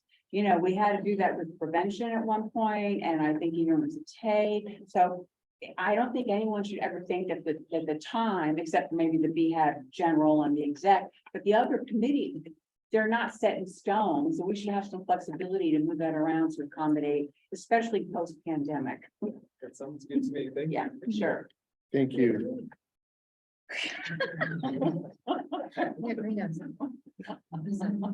Disparities reduction, Genevieve, were you there? Did you want to step in, or should we just table it for next time? Okay, we'll table. We did meet. Don't think we had a forum. We went here. With a gathering. You were gathered. Well, it's incumbent in us transitioning back to in-person. Yeah. And folks have set their calendars in relation to how we've been doing business the last 2 years, where we can stack meetings up because we were at our desk and able to attend. And so now as we're transitioning to in-person, we're gonna have to kind of like unwind some of our calendars a little bit more, I think. Yeah, I think one of the things that I recall us discussing, one of the things I recall us discussing is re-looking at our roster, because the way that the roster is with the folks that are currently there, the folks aren't coming. And so is there a way for us to change the roster so that we do that for the folks that do come? And I'm looking at my new people, reducing disparities. I'm coaching y'all. You should come to our meeting, come join our committee. It's your invitation. And I'm happy to talk offline about what we're trying to do in the committee. We can do that. When's the next? Question. The last meeting was March 7th. So it's gonna be in May. Give me one moment. May 2nd. Thank you, Jackie. May 2nd.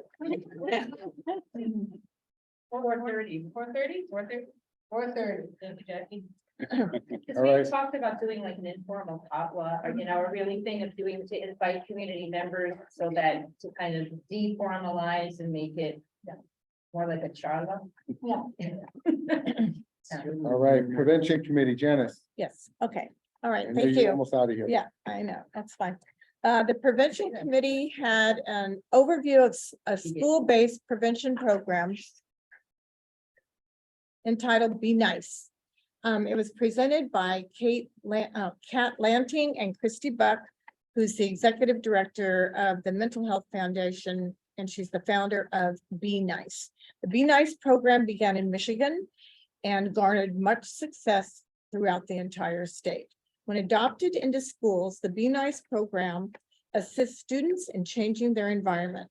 After training staff and the youth themselves, and as the program grows, it sustains itself by helping students work to create a supportive and psychologically safe place. This is accomplished by students working peer-to-peer in reducing stigma and encouraging communication about mental health and wellness.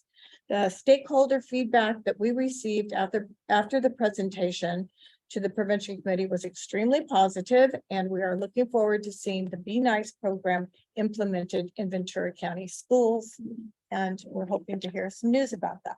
Yeah, so we did meet with BCOE staff and they reviewed it and I believe where it's at right now is they're determining how many of their schools would actually be interested in moving forward. So hopefully we'll have back, we'll hear back soon on that.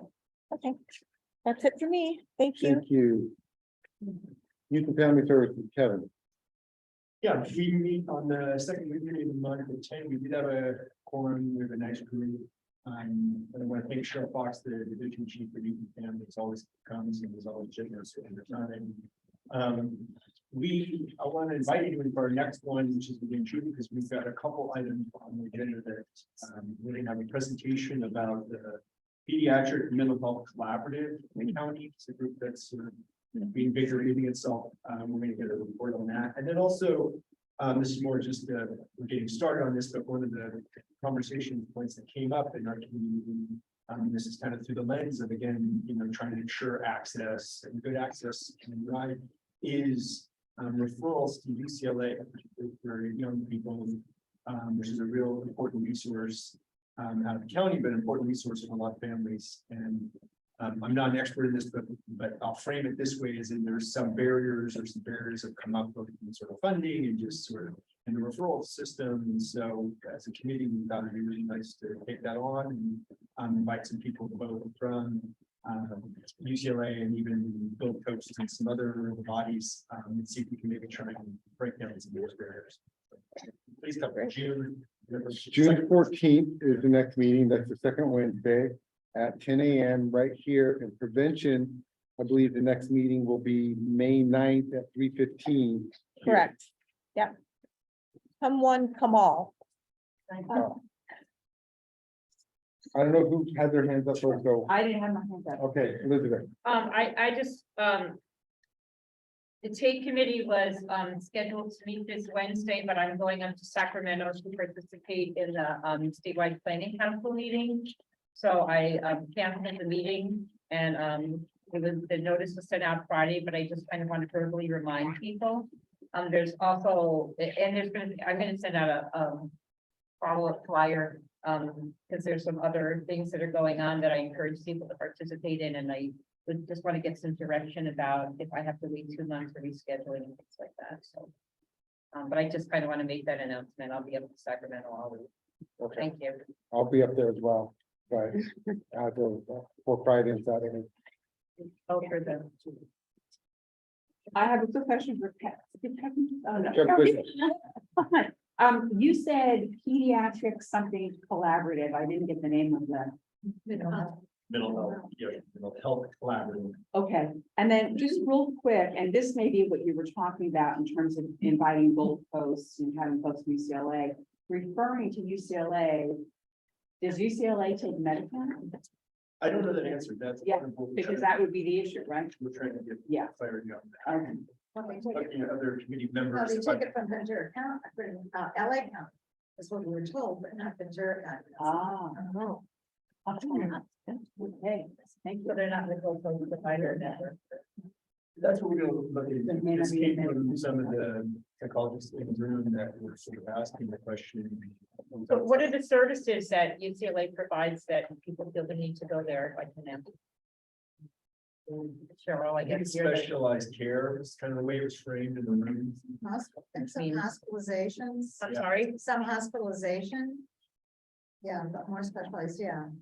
And that's what we're gonna learn more about, I think. I think, you know, this is the first we've heard of it, so it's, that's why we invited other people to come. And you can always attend remotely to these meetings, if you're, whether you're a member or not, to get information. You just you can't participate as a voting member, remotely, in most cases. So just, I would encourage folks to attend meetings when you can remotely as well, if you can't be there, because they're still informative meetings. And so that the information can spread. Right.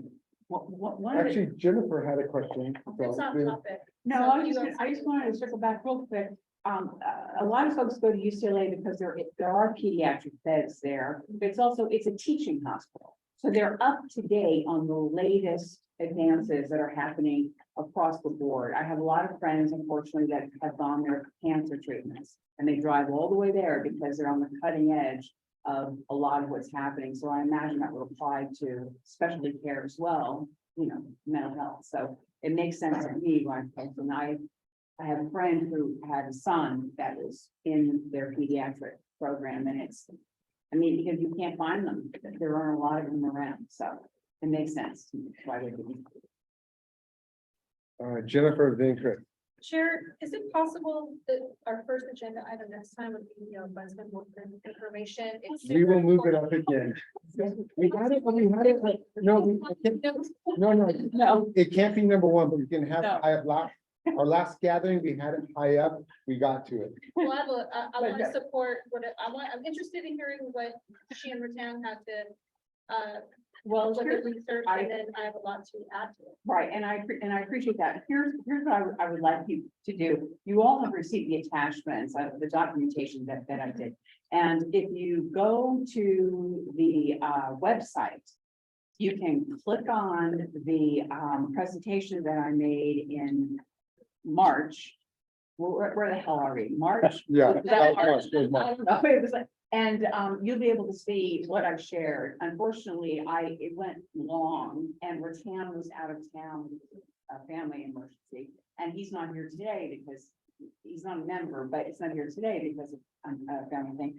And I would welcome your participation, because I know that you're very committed to this and your input, as well as some other folks that are participating remotely. So I have no problem. I would like to have it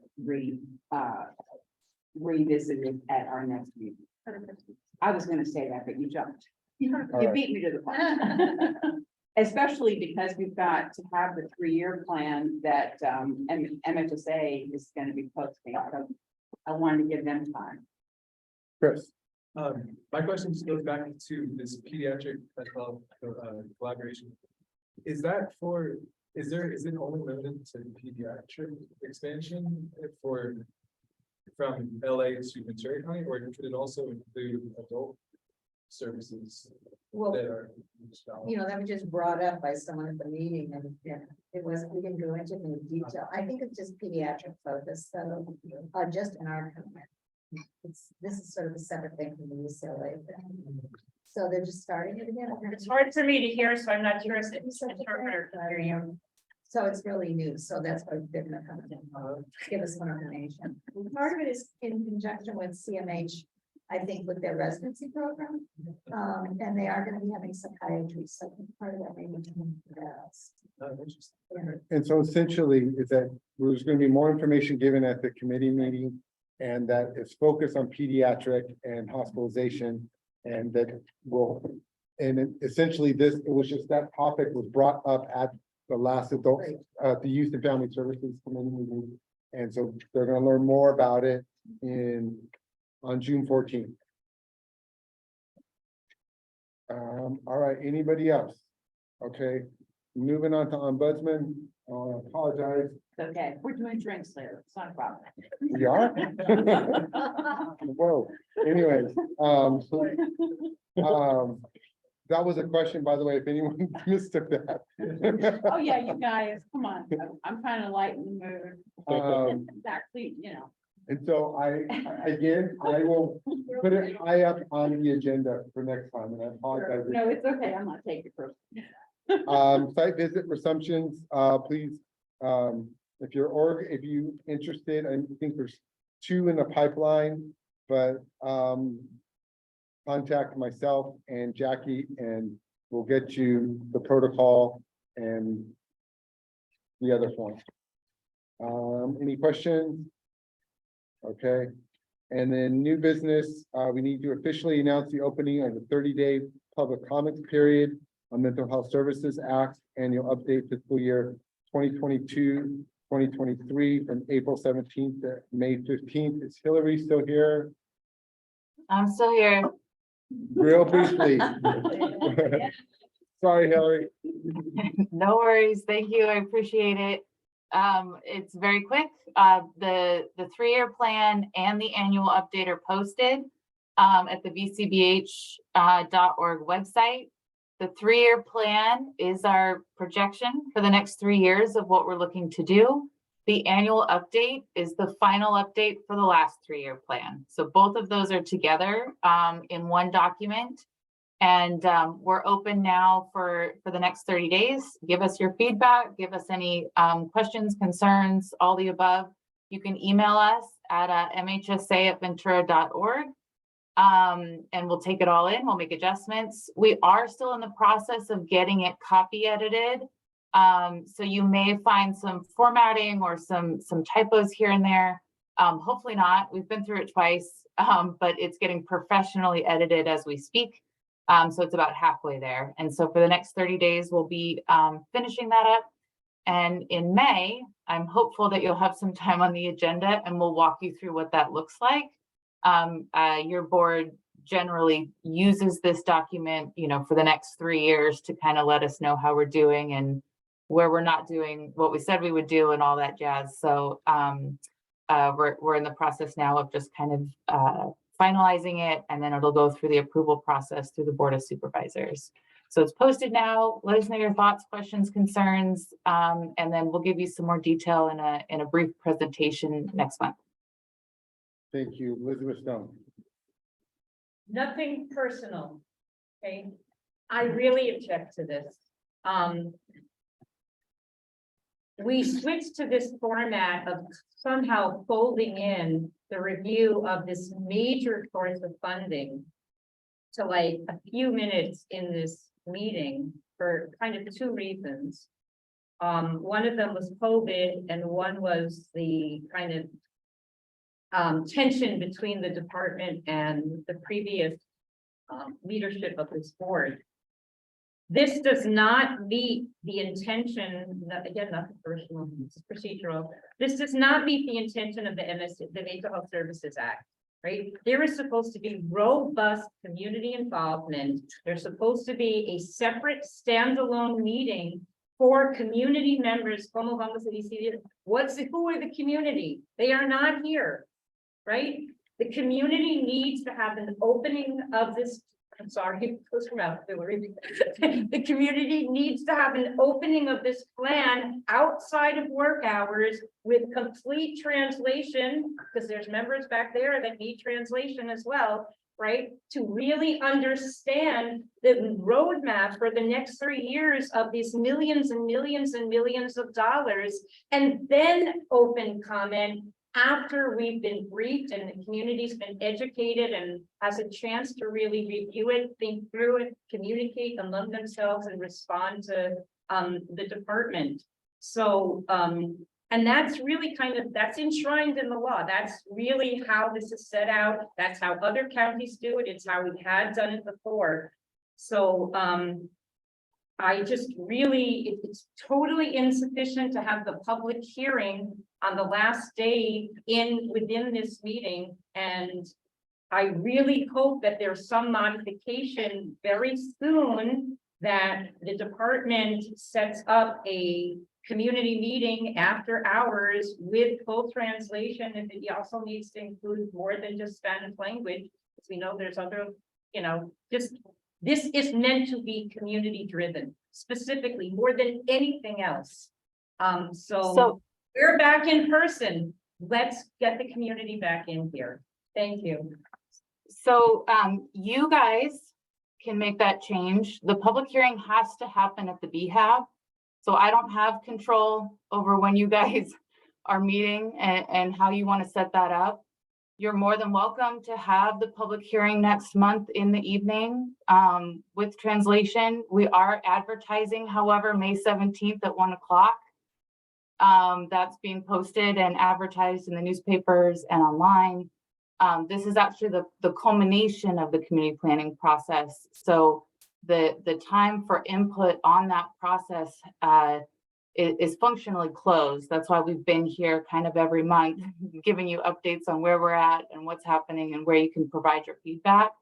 We started this process about 18 months ago. So now we're at the point where we're asking you to review the document itself for the next 30 days and give us your feedback on that.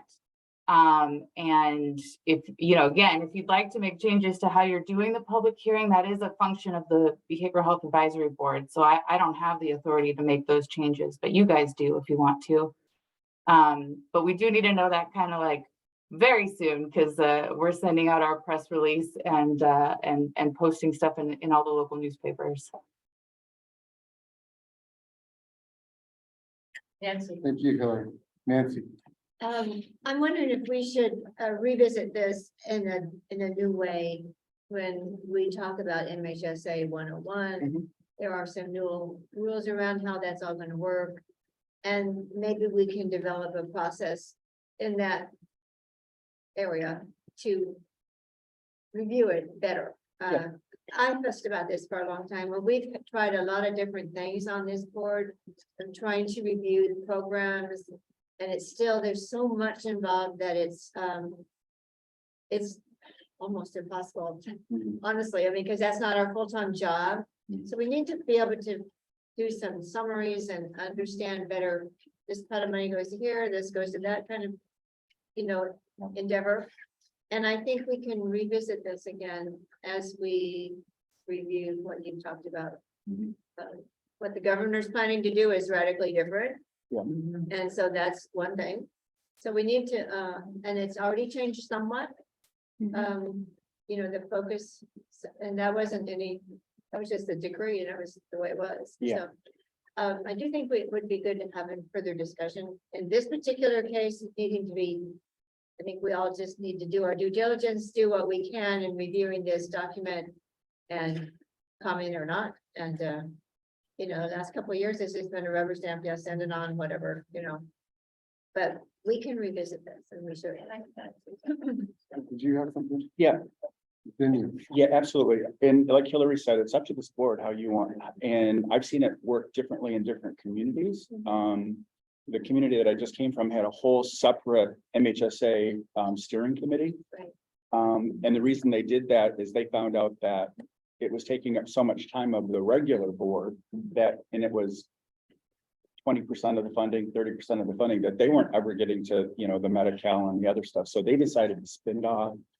But when I was leaving, they decided that wasn't working and they were bringing it back in because they had too many meetings. So we can go through the rules, and the process and structure it. It is your responsibility to dictate to us how you want that to go. So absolutely, very willing. Yeah, what concerns me is the agenda says the annual update, which, okay, that's an update. However, what I thought I heard, and please correct me if I heard you incorrectly, Hillary, was that the next 3-year plan is also being folded in this 30-day comment period. And so what are the years for that? And then we're kind of already locked into 4 years, it looks like. So was it correct that it's the upcoming 3-year plan as well? And what years are those? It's 2023 through 2026. But this 30-day period is not the time where you're giving us your feedback. That was the last 18 months where we were collecting the needs assessment information, presenting those findings, gathering solutions, and then synthesizing that information. So this document is the articulation of all of those months of gathering information and then telling you what the plan is. And I I'd recommend for, if you guys are considering maybe doing a little bit differently, Care Center TA is contracted by DHCS, and they just did, I think it was like a 5-hour training on the community planning process. It is more of a county perspective, but I attended it and I found it really interesting, and it could help you guys maybe think of some other ways you'd like us to present this information or work with you all as we make this planning. But what I found interesting was that this is the document. I don't want it to feel like a rubber stamp, but it is a document that the time for the say is previous to this, and then now as we go through the certification process, then it becomes the blueprint for what you guys are reviewing for the next 3 years for us. So we say, here's what the community told us, here's what we're planning to do. Now it's up to you guys to kind of hold us to it and ask for updates and get presentations and ask where we're at in that plan and make changes, right? We do a community planning process every year. So I have a concern because on the agenda, and you didn't write the agenda, so I'm not pointing fingers at you, Hillary. It says the official, as far as the annual update for fiscal year 2022-2023. So with that said, okay, I understand that now, okay. But when this was announced and went out to the public over 72 hours ago, we said it was an annual as opposed to a 3-year. Can we push this back to May and announce it that way? I don't know the timelines, that's why. Yeah. So it is both. It's 2 separate reports. One is the 3-year plan and one is the annual update. As far as pushing it back, for the 3-year plan. It's the same document. Okay. It's one link that's posted now to the website. As far as pushing it back, it would very much depend on the Board of Supervisors. So what has to happen here is the public hearing has to happen through the Behavioral Health Advisory Board. The 30-day is something that we advertise and post almost not irregardless of you guys, but the idea is that it's posted for the community for everybody to access for 30 days, and it has to be. If you'd like it to be posted for 60, we can do that. But it is posted now, I guess is what I'm stating, and we're advertising for the public hearing, which is the requirement of this board for May. So what would be the consequence of us posting the public hearing for June and then posting this correctly for the May? It could be late. I don't know. I don't have the Board of Supervisors agenda in front of me. The certified completion of this report is due June 30th to DHCS and the MHSOAC. So that's our drop dead. I think we may have pushed it back to May before. I don't know exactly. You'd be overlapping the Board of Supervisors approval with your public hearing. So those 2 things may be kind of happening simultaneously. I don't know off the top of my head if that is detrimental or not. Well, and the new fiscal year starts July 1, so that's why you got to wrap it up by the end of June, right? So I feel like this would be something to look at for next time, but maybe not something that we can accommodate now. Yeah, it's until 2026. Right, but it has to go through the Board of Supervisors. I know, I am very aware of the process. And also, if people find things that they disagree with or feel misrepresented in the plan, you need to include that in the plan at the end with their comments and how you're addressing their concerns. Right. So, that 3-year commitment is pretty big. And it just. Yeah, that's why we had it posted for the last 60 days. We had the prioritization that's been posted to the website. So we've written out the narrative based on that prioritization that has been posted since February. I think we just need to go on and just follow this procedure, and then if we want to change it, really seriously talk about how we want to go forward. Well, But yeah, I don't think that we can change dates and delay. That's not gonna prove anything. No, but why don't you use the 30-day review period right now and look at it and provide feedback and give it to the MHSA team? I mean, there's a Right. 30-day public review This happening is right the now. time. Yeah, so if you want to do it now and get it to MHSA team and let them incorporate it into their 3-year plan. All right. So, we'll move forward as is, and then, Do we need to make a motion? It's not. it's not an action item. It's not an action item. We don't have a form right now anyways. All right, so, moving on to, annual report, well, we will table the annual report work group. We'll also, presentation requests and recognition awards. Please send your recommendations to myself and BHAB, admin. And then contracts, there looks like there was one approved agreement, in agreement with Idea Engineering. Any public comment? Moving on to item 18. All right, meeting adjourned at 3:43. Thank you, folks. Thank you, Michael. Yeah. That was- I know that's that. A little voice from.